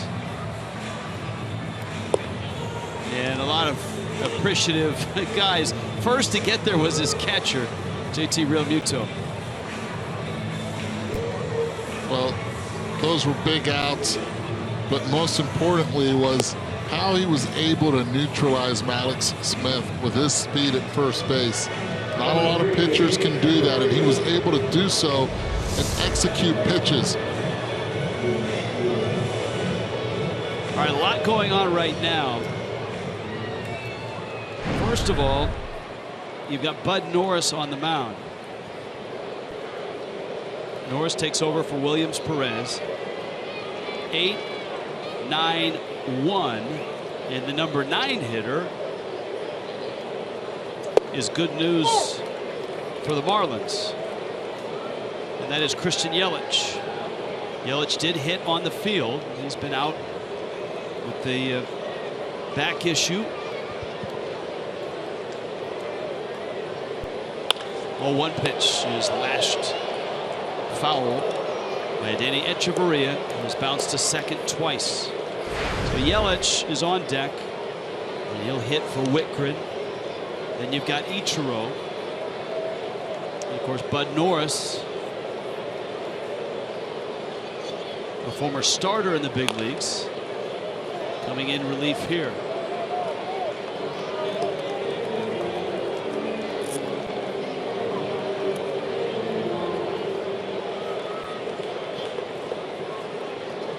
Has not gone well for Norris as a starting pitcher this season. 1-4 with an ERA almost at 9 in 5 starts. Fastball up. 1-2. I think Norris has the stuff to be a closer. He would be a 2-pitch guy. His velocity would go up instead of pacing himself. I think the fastball would be in the high 90s with a devastating slider. You were with him in Houston. He was the ace of the staff in a staff that was not too deep.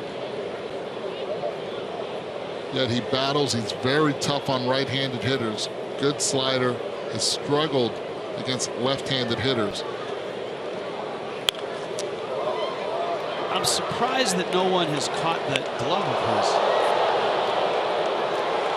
You see the fingers of his glove. There's a white stripe on the outside.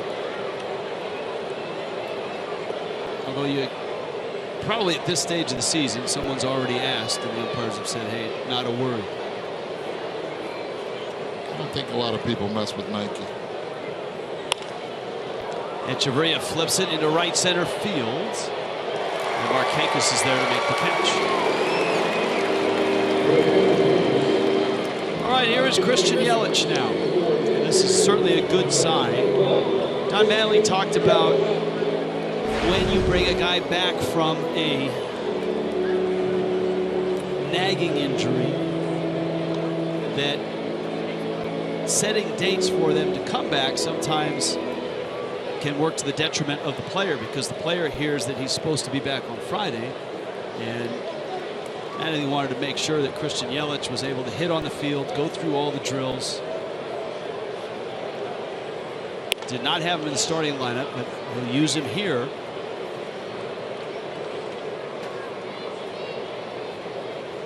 Last played on the 20th of May.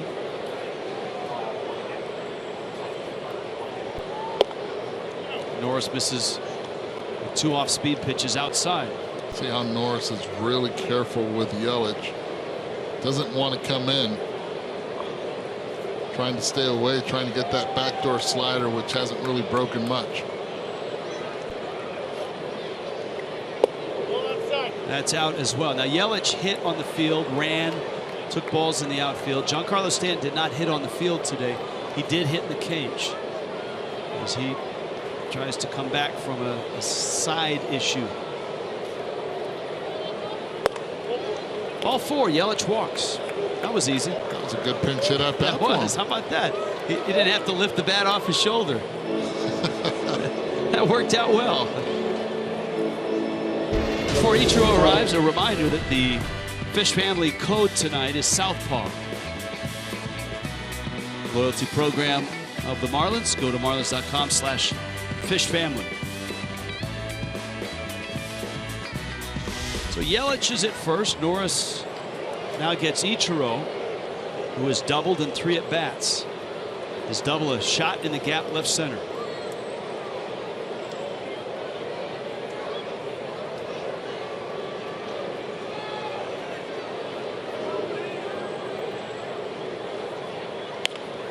Ichiro, a little flare that's foul away from Chase Darno.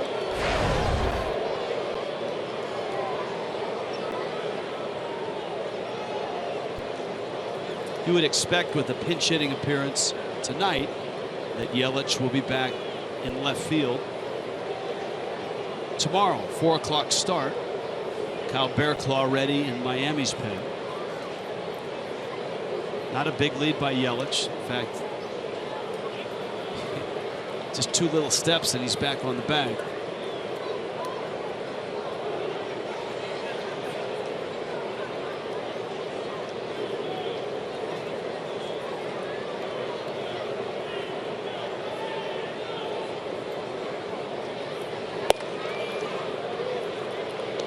Norris missing out. The ball and a strike.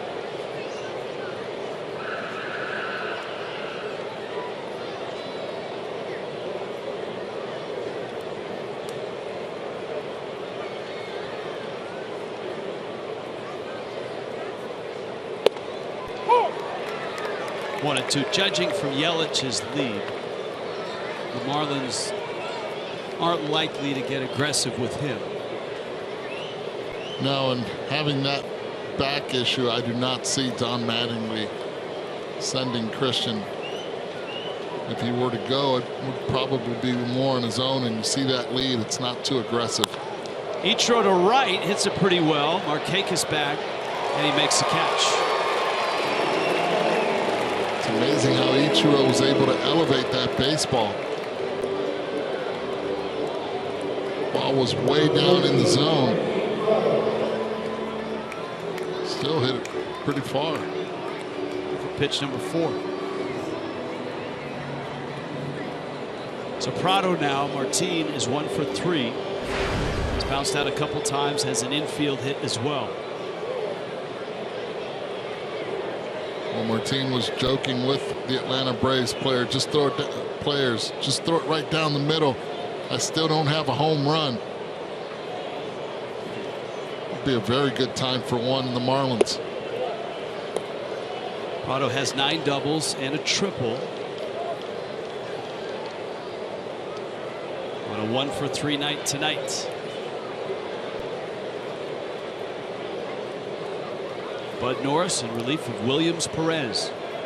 He was pretty darn good in 6 innings, gave up 2.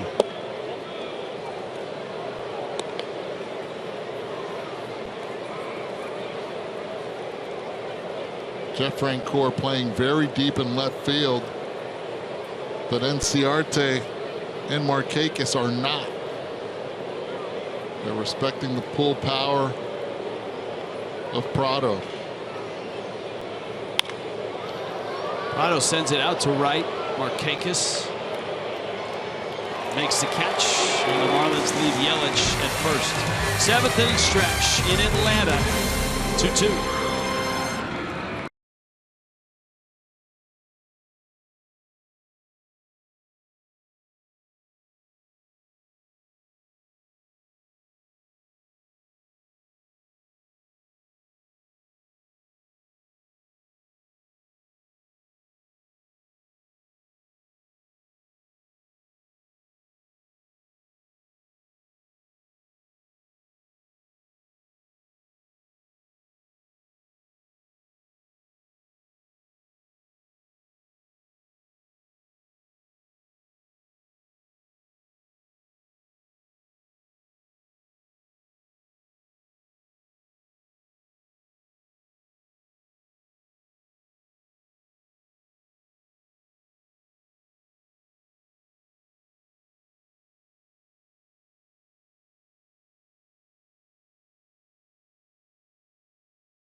Atlanta this weekend. Odd start times. 4 o'clock game, 3:30 Marlins live.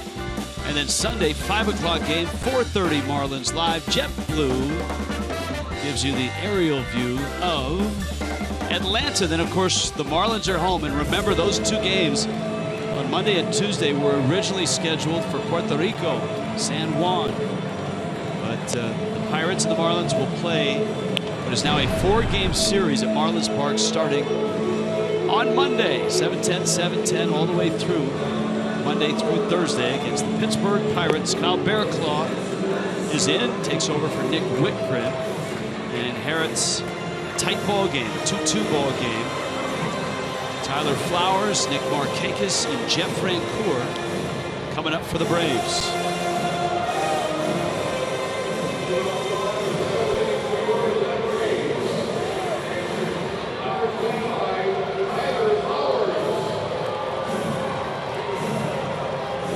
For the Marlins, a really nice start to the week, having taken 3 of 4 from the Tampa Bay Rays, a team that has frustrated the Marlins of late.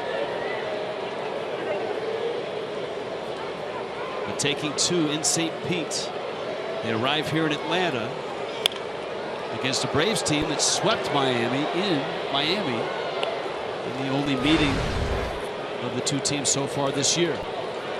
It's weird. This is the 4th game of the year between Kyle Barraclough's Marlins and Tyler Flowers' Braves. And yet the Marlins and the Nationals have played 13 times already.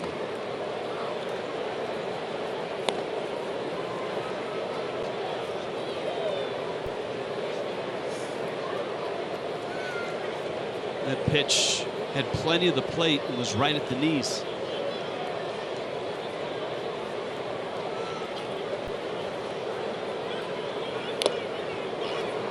Good changeup. Going after Flowers. Already saw what he can do with a fastball off Conley.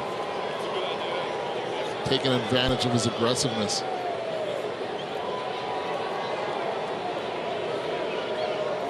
Barraclough with that great strikeout rate, strikeout per 9 innings. And there's one on a sharp breaking ball that catches Flowers looking. Best in the National League is Barraclough at strikeouts per 9 inning. And he's 3rd in all of baseball. Well, it's nasty stuff. You're sitting on that fastball. Unfair. Goes cambio, and then after that goes slider. Freezes him. Here's Markakis now, who's popped out, struck out, and singled.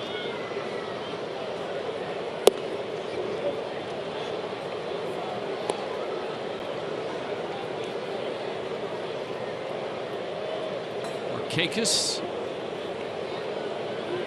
who had a solid year last year, he was coming off of neck surgery in December of 2014. Had a really nice run in Baltimore, 9 years there. A couple of Gold Gloves.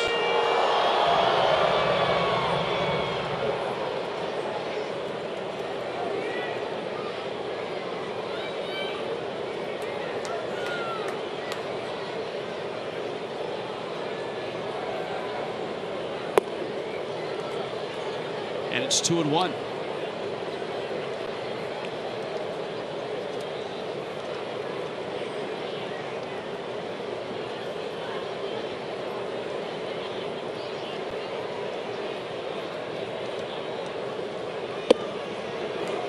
And it's in. See that ball cut. Last minute, that last second, that ball cut. Barraclough trying to overthrow a little bit.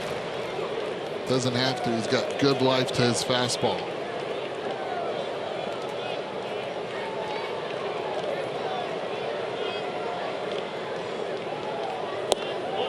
Lost him. And that has been one of the issues that Kyle Barraclough has been trying to clean up, and that is a walk.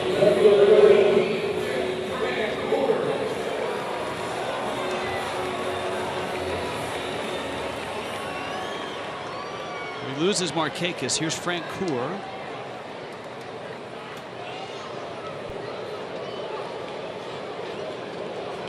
I guess it's fitting that Frank Coeur is in uniform the last year of this ballpark. And you would think it's going to be an emotional last game here with a lot of great Braves stars who come back. I mean, they went to 11 National League Division Series in this ballpark. 4 NLCSs and 1 World Series. Lost to the Yankees in '99. Frank Coeur belts it into center field. A hit. Ozuna streaks in, picks it up, and holds Markakis to second. And the veteran combination of Markakis and Frank Coeur are on base again. That was a nice job by Marcell Ozuna to attack this baseball from center field. We all know Frenchie loves his fastballs, but watch how quick he gets to this baseball to keep Nick Markakis at second base. Markakis was thinking about going to third, but not when you attack it that way. Here is d'Arnaud.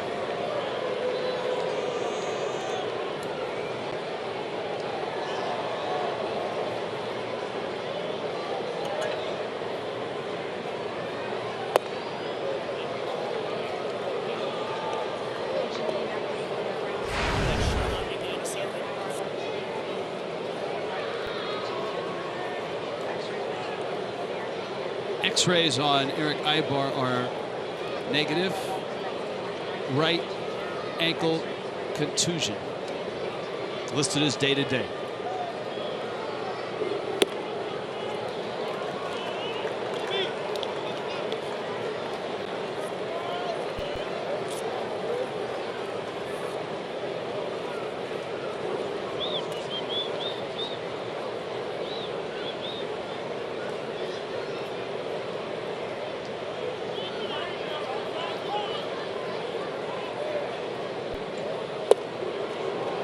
Talked about walks and Kyle Barraclough, and the strikeout rate is the best in the National League, but he has walked a man in 11 consecutive appearances. To his credit, he's been able to pitch through that and get around many of those walks. But here, a one-out walk has Markakis at second. Frank Coeur singled. He's at first. Into the bat. It's 2-2. As a hitter, you're trying to cheat, trying to be really quick. You see easy cheese coming your way. Problem is, you can be quick, but you have to be able to keep that barrel in the zone longer than d'Arnaud did right there.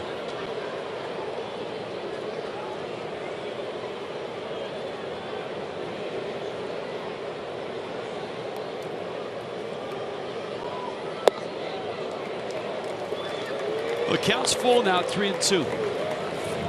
He struck out Flowers to open the inning, walked Markakis. Daniel Castro, who had that long at bat. The swing and miss potential that Barraclough possesses in that right arm, there's no way that Brian Snitker should be sending the runners.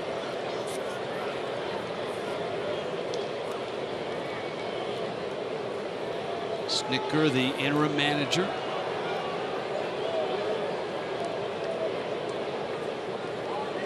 Barraclough ready. d'Arnaud fights off a breaking ball.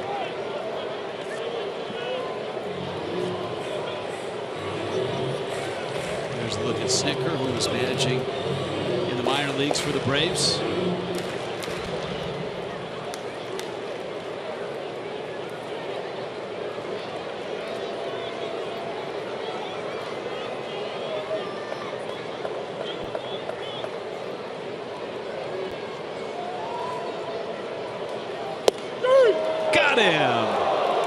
Boy, you could hear Dan Iasonia with that guttural call before he even moved that right arm.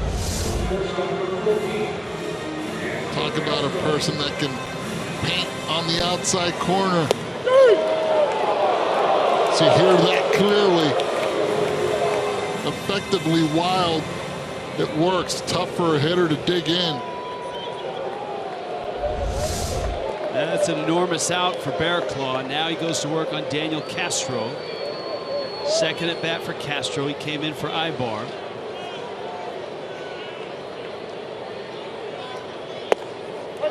Slider for a strike. Kelly Johnson has emerged on deck for the Braves. Bottom 7, 2-2 game. Marlins a 2-0 lead. That was in the third. Braves tied it with 2 and chased Adam Conley in the process in the 5th.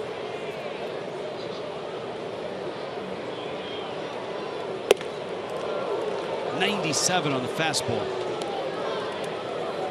Do me a favor. Throw another one just a little bit higher. Don't take anything off it.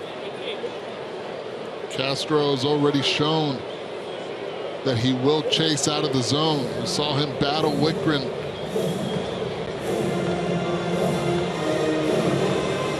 Bearclaw actually called for Real Muto to come to the mound.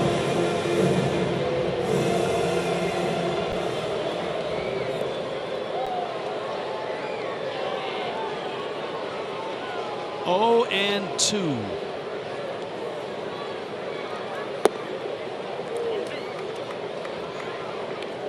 Ball and 2 strikes. Would have loved to have seen him climb the ladder on that one, using his explosive fastball. It was an 11 pitch at bat last time for Castro, but it ends here with a wicked slider. And Bearclaw strikes out 3 and leaves 2 in a scoreless 7th. 2-2 to the 8th.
Games in your division. Here are the Marlins in Atlanta, opening up a 3-game series against the Braves. Marcell Ozuna against Bud Norris sprays another ground ball into center field for a hit. The Braves might want to rethink the shift on Ozuna because he's put that ball into center twice now with a shortstop way over. Look at this shift and watch what Ozuna does. Playing straight up, you might have an opportunity. Second time today, same place. Castro had no chance, and Brian Snitker is coming in to take out Bud Norris. Norris exits. We'll introduce the new Braves pitcher when we return from a West Kendall Toyota call to the pen.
Game summary. Third inning. Fish on the board. Marcell Ozuna just keeps hitting. A little deep there by Inciarte. Miami got one run. Ichiro came across. This was the second run. And then Eduardo Perez after a 2-0 lead. Adam Conley ran into some technical difficulties in the fifth. He did right here. Fastball, third one on a 3-2 count to Tyler Flowers. Able to hit it off the wall, and then Frenchie pitch way inside, is able to get his hands inside of it and tie this ball game at 2. This is Ian Kroll, acquired from the Detroit Tigers. And he zips in a fastball at a rapid pace, 95 miles an hour. Justin Bour, then you've got Real Muto, then you've got Derek Dietrich. Alexi Ogando was also up in the Braves' pen. And that one misses way outside. The Braves to get Kroll. There's a look. Ogando is ready if needed. To get Kroll, they also got a lefty named Gabe Spire. They gave up Cameron Maben, who goes back to Detroit. And boy, is he playing well in Detroit these days.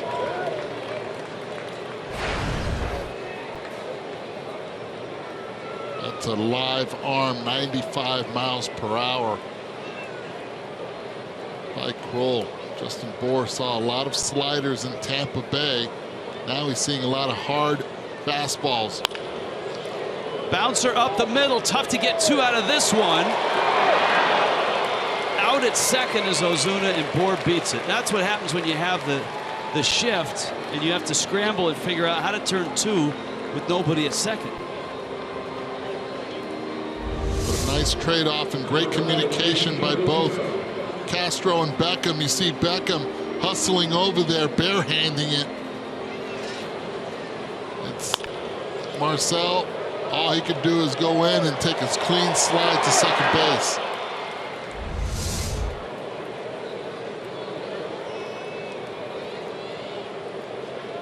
I don't know if Flowers is out there trying to give Ogando a little time, or just to double check if Kroll is ready to face Real Muto. Also, Real Muto, the right-handed hitter. On deck is Derek Dietrich. You have to go after Real Muto right here. If you fall behind 2-0, that's when you start rethinking it a little bit and not give in with a fastball middle in. Have him beat you the other way.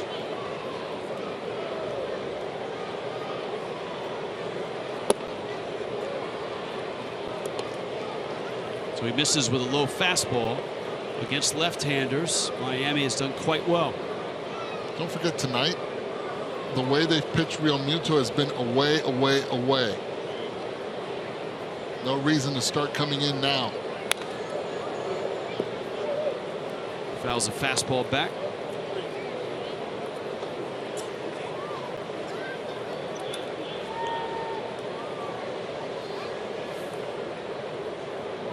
Well, the Dodgers have rallied in the bottom of the ninth in New York. 5-5 Dodgers and Mets. 2-1 pitch foul back. They did that against Judy's Familia also. Coming in. A big hit by Chase Utley.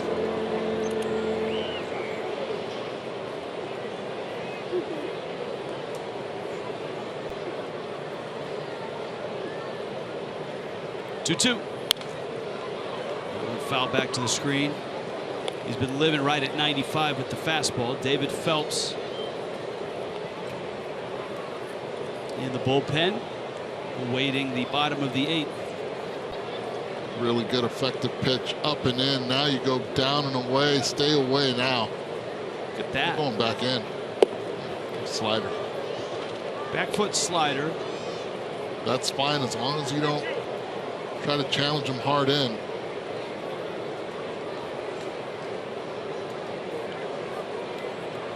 Justin Bour, the runner at first, 1 out.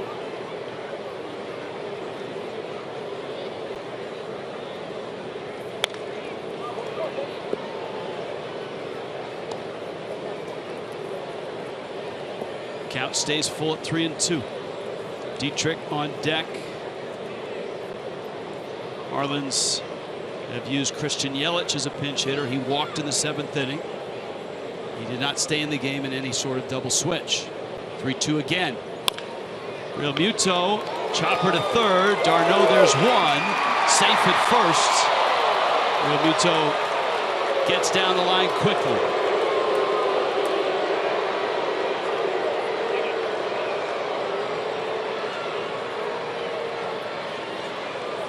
Let's watch the slide at second base.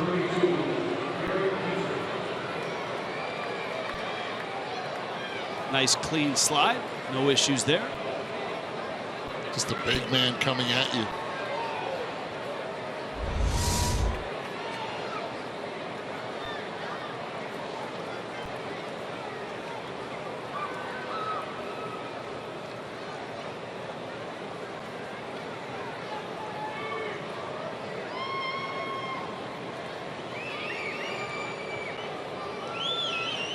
Now Dietrich. Curtis Granderson just hit a walk-off homer. The Mets, in their throwback Friday uniforms, gave up the lead and win the game 6-5 in the 9th.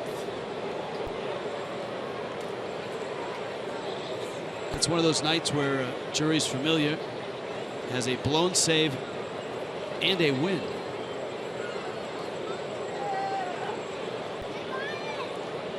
That's a full day's work. Dietrich fouls that one back. On this road trip, of course, it started on Wednesday in St. Pete, on Wednesday night. Dietrich with a couple of hits in both of those games. Yesterday afternoon. Here tonight, he's 1 for 3. Hard throwing lefty Ian Kroll up at 95.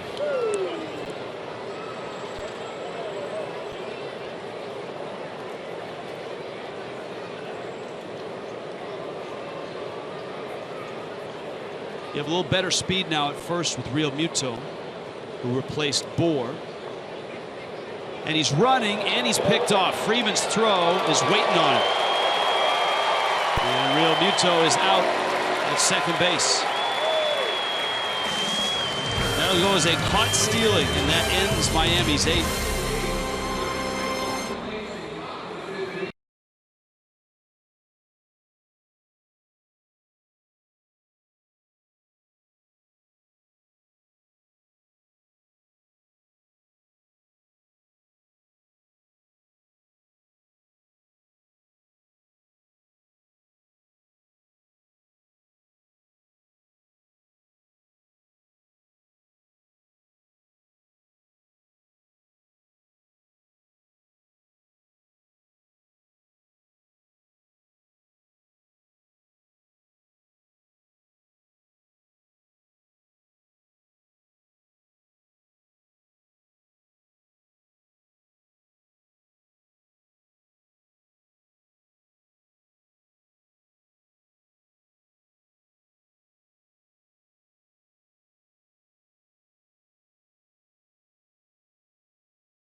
And Braves, bottom 8.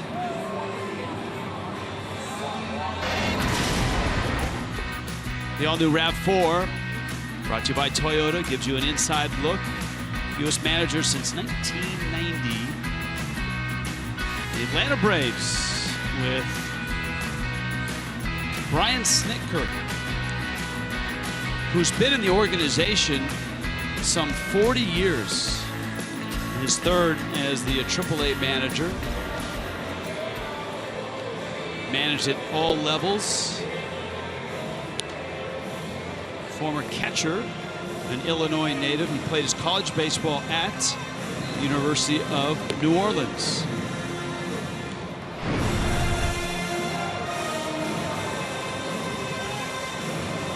This is one pitcher that has really helped out Don Mattingly, really solidify the back end of the bullpen's rotation.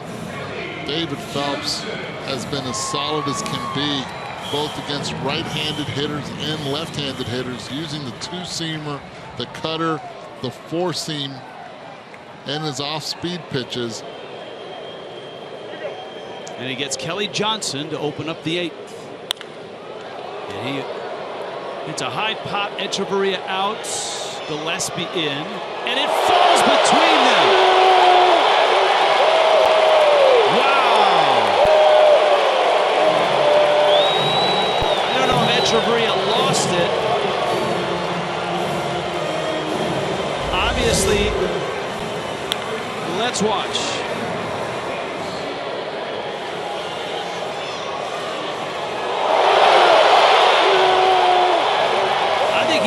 Because you see where Echeverria was and see where the ball landed.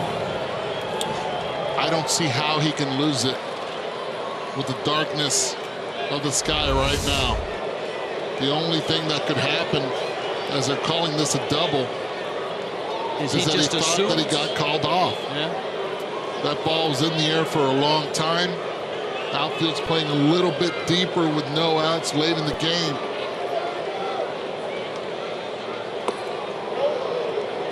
Now you've got Inciarte, who's got speed and can bunt. Braves trying to move Johnson to third. That's a gift of a double.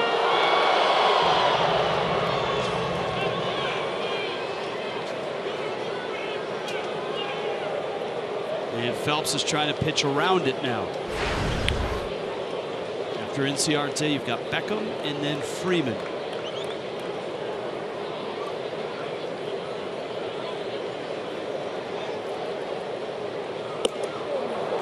That one almost clipped him, and it's 2-0.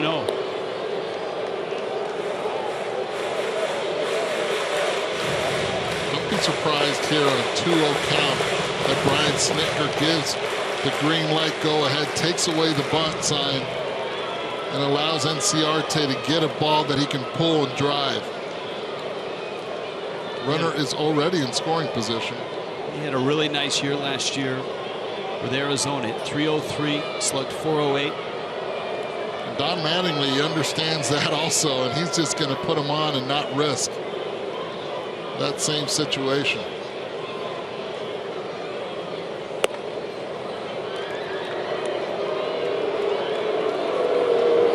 So it's going to be Phelps against Beckham, and you know, certainly that bunt's going to be in play, you would think, with Beckham up. There's the matchup. So for sure that bunt is in play.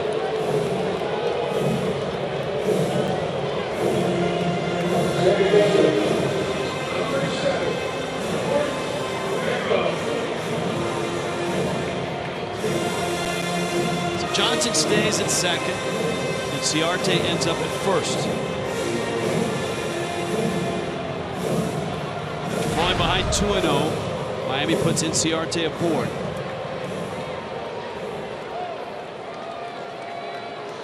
This is a bunt situation where Gordon Beckham has to try to make Martin Prado field this baseball. David Phelps very good defensively on the mound. Phelps trying to find the plate right now. Pop up by Kelly Johnson, landed between Echeverria and Gillespie. And shallow left. It's Bo Porter, Braves third base coach.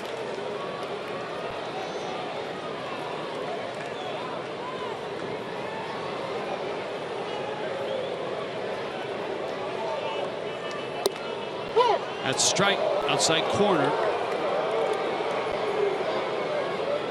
And it had enough of the plate to get the strike. Have to keep it right there with a lot of velocity. Toughest pitch to bunt towards third base, hard and away.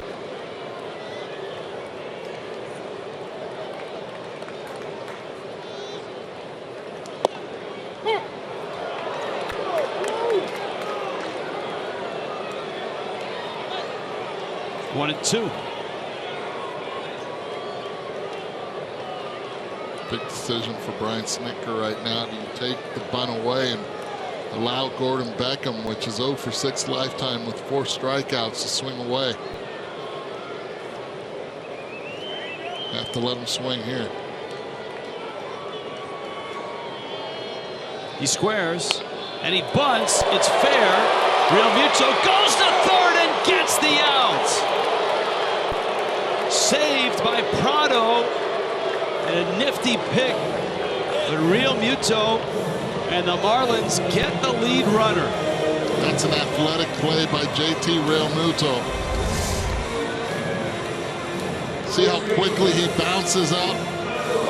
Makes a good throw to third base. Martin Prado staying on the base once that bunt goes the other way and gets him by a step. Real Muto showing his athleticism and gun. You see the shortstop in him all the time. Now Freeman against Phelps. That's the problem with giving the bunt with 2 strikes already with a runner in scoring position at second base. Bunter doesn't try to bunt it towards third. Now he tries to just bunt it towards first, and all you do is trade places with the runners and you get the out at third. To me, it just didn't make any sense sending a 2-hole hitter there to bunt with 2 strikes. Now Freddie Freeman, who's 1 for 3. Phelps and Real Muto will discuss. Let's put it this way. If that bunt would have been successful, Freddie Freeman gets walked. And then it's all up to Tyler Flowers with the bases loaded, a good double play candidate. This is the guy, as the Atlanta Braves, that you want at the plate.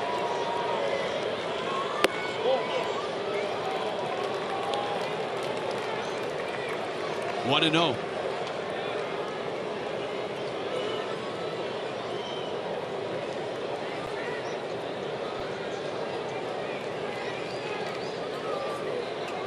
Braves have had base runners in every inning tonight.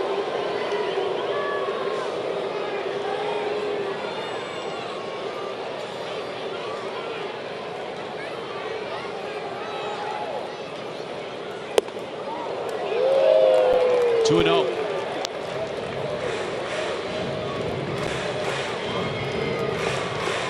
You see Atlanta 2 for 16 with runners in scoring position.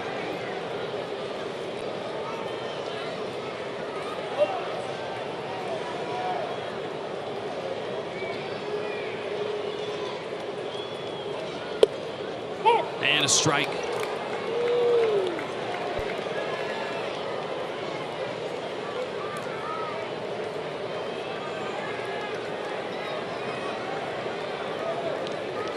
Snitker, who's been part of the Braves Major League coaching staff as well.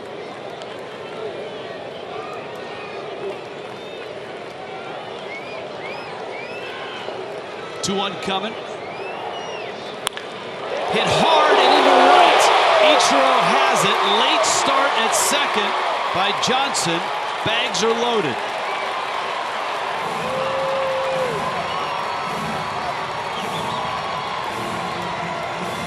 Two things factored into this play. One, that ball was crushed on a line, and Johnson and Inciarte had to freeze, thinking that Derek Dietrich would have had a play.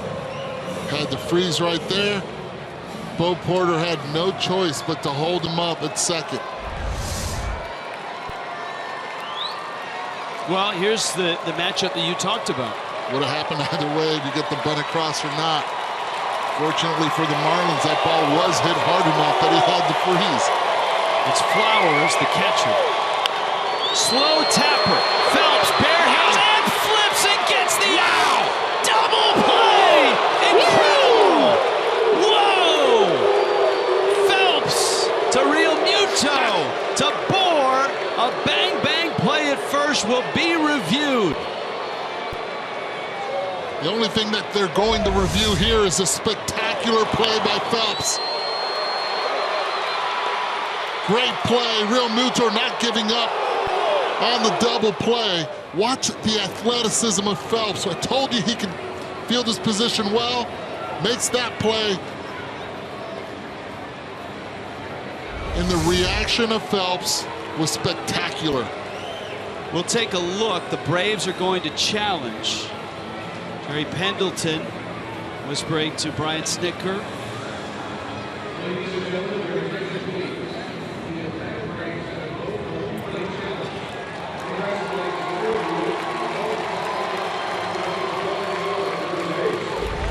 Here's our first look.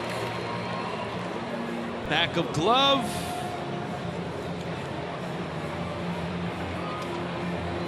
Let's see, is he in? Yeah, he's going to be safe.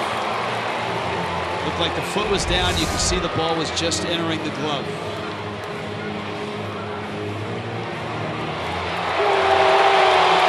Crowd reacting to what they see.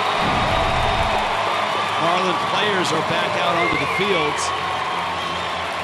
As soon as the Marlin players saw that, either which way, great reaction on the mound by David Phelps. He's already asking for the baseball. Yep.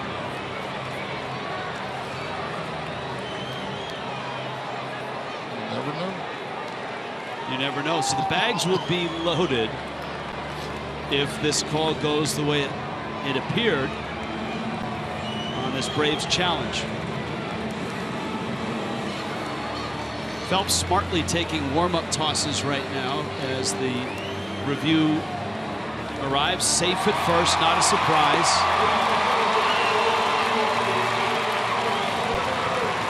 And so now it's Nick Markakis with the bags loaded.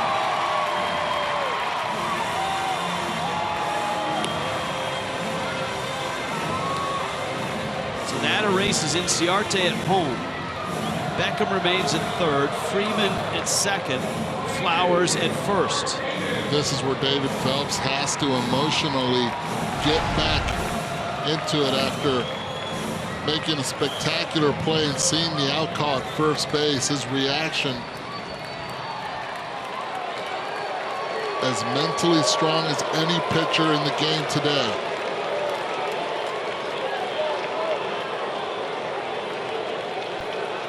Markakis climbs in, walked his last time up, singled in the fifth. He swings and misses. Phelps gets strike one.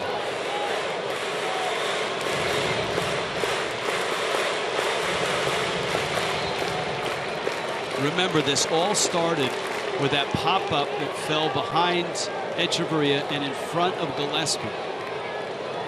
And Phelps has been scrambling ever since. So far, that scramble has brought 2 outs. And a foul ball that narrowly cleared the bases. That very easily could have made it 5-2.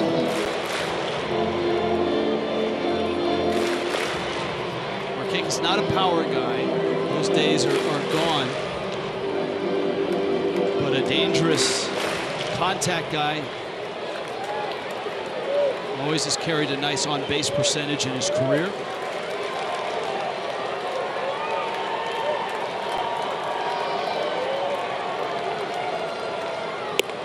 Fastball. 1-2. This feels a lot longer than a 17-pitch inning, doesn't it? It really does. That's amazing. This is the 6th hitter.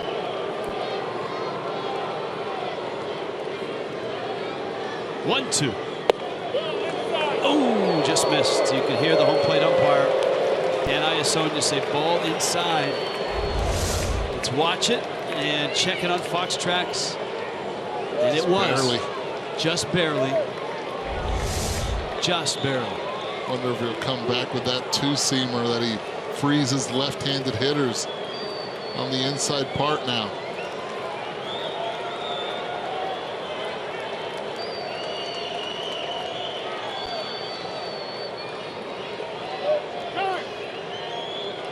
Nick Markakis chokes up on his bat with 2 strikes.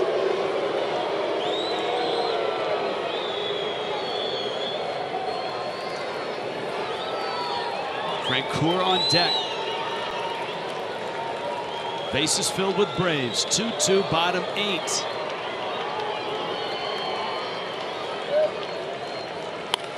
Line drive off the glove. And the Braves will score twice.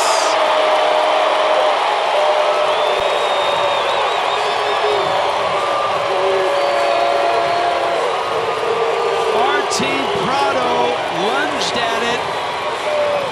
It may have had a tricky spin on it.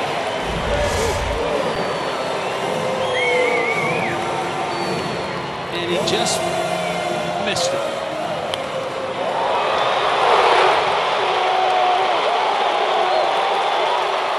Look at what Martin off the bat. Probably thought it was hit harder than what it was. It's going to be an E5.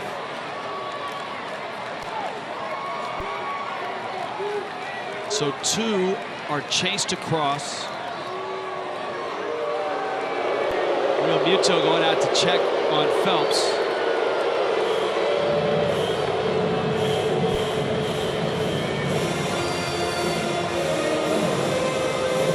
With Francoeur up and as intense and proud as Prado is. You think about the start of the inning, the ball that landed between Echeverria and Gillespie. That opened the door. I mean, you couldn't ask any more from Phelps in this inning. He made that terrific play. Remember, the Braves had to challenge the play at first to keep the inning going, and they won the challenge.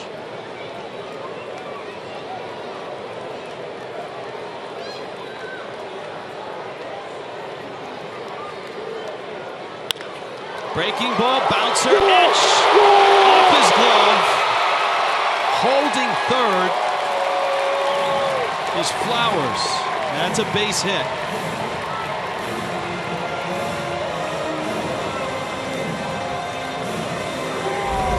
Jeff Francoeur with his 3rd hit of the night. An outstretched Adeini. Most likely even saving a run, as you see Bo Porter was waving him in. Now Darno, 8th man to come to the plate. Excuse me, that's the 4th hit by Jeff Francoeur.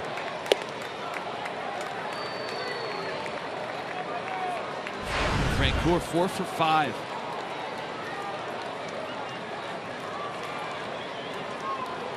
Again, bags loaded. Braves have 2.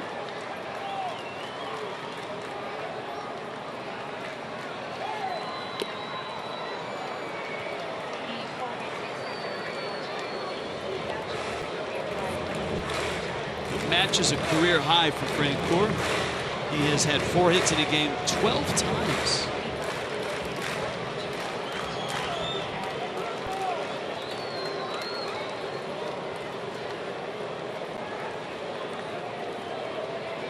Ball and a strike. 1-2. So there are 3 hits in the inning. One of those, of course, was the pop-up on the first pitch of the inning. Kelly Johnson popped it up behind AT Echeverria, and it fell untouched. Gillespie charging. Echeverria at the last minute peeling off the ball. That one way inside, and it's 2-2. Freeman had that line drive single to right, and then Francoeur with that hit.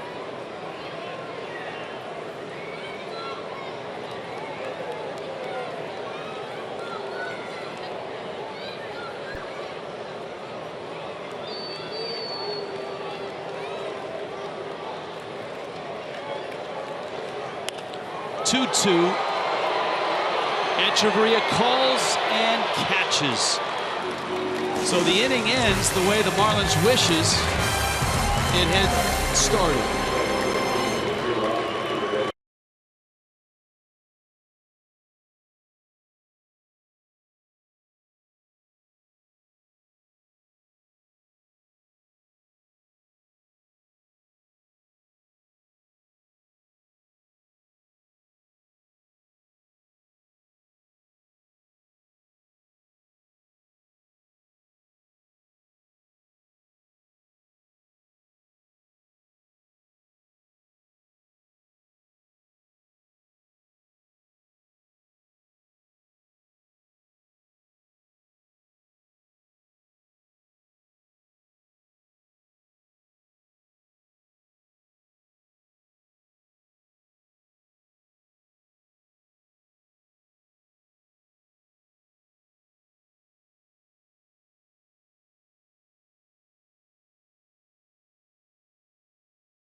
Southwest Airlines, transparency, low fares, nothing to hide.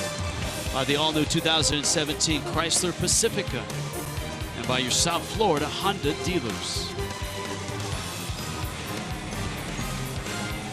4-2.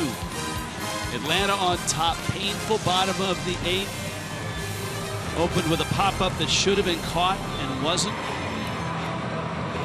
And then ended with a line drive that should have been caught and wasn't. That provided 2 runs for the Braves. Team Prado, who had that line drive off his glove, still stewing in Miami's dugout.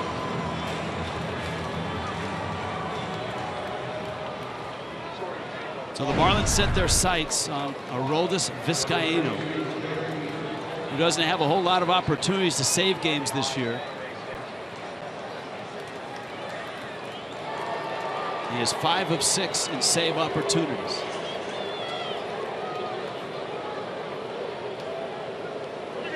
Here is Dietrich.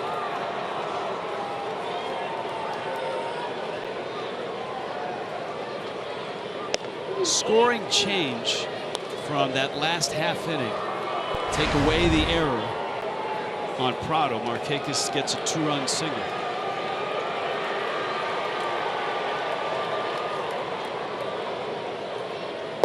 Not that it matters much, except to David Phelps and his ERA.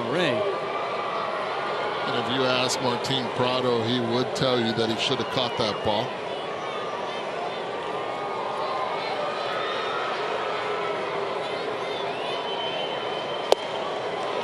Dietrich takes a strike.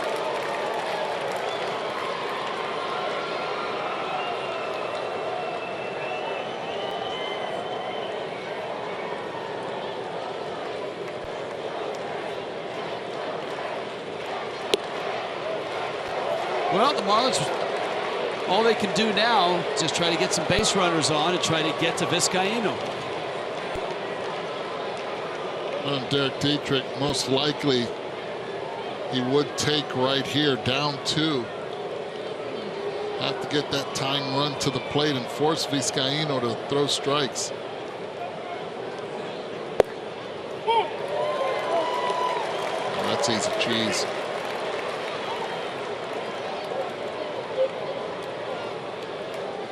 Talking to the Braves, they love Vizcaino's arm.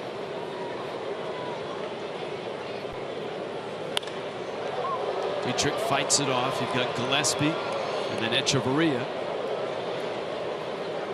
scheduled in the 9th.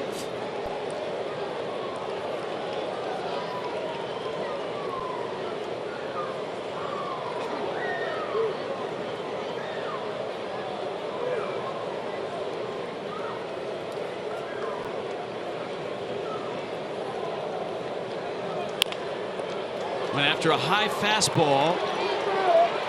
And Dietrich is out.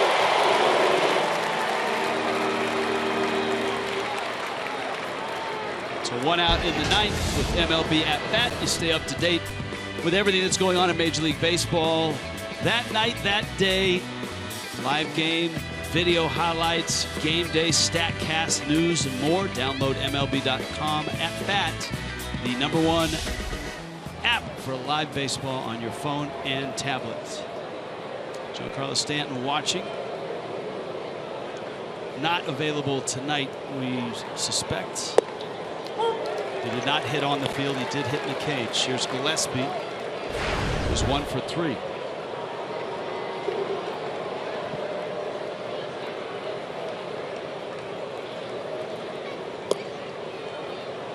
The breaking ball misses in.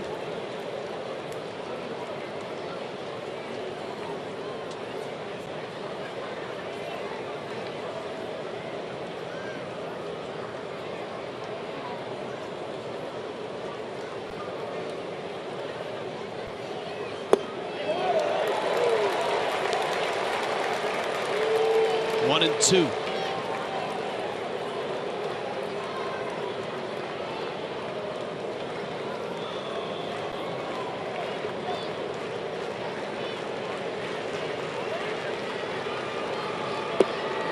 Got him. And Miami's down to their last out. Here comes Echeverria.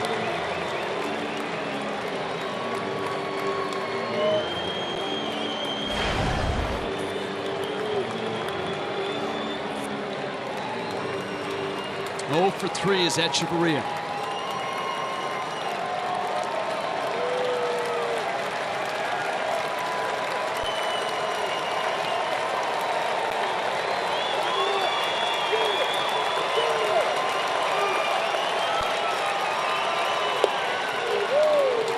Fastball misses in.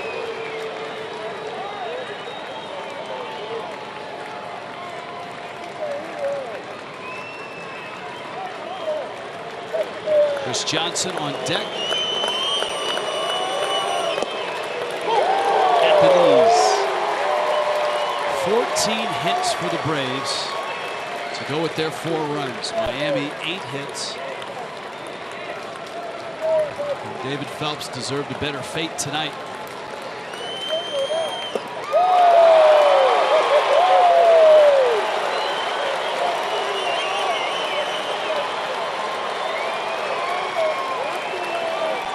Vizcaino has only had 6 save opportunities.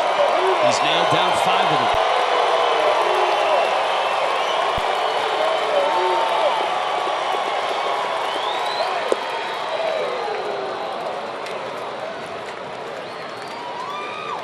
Two and 2.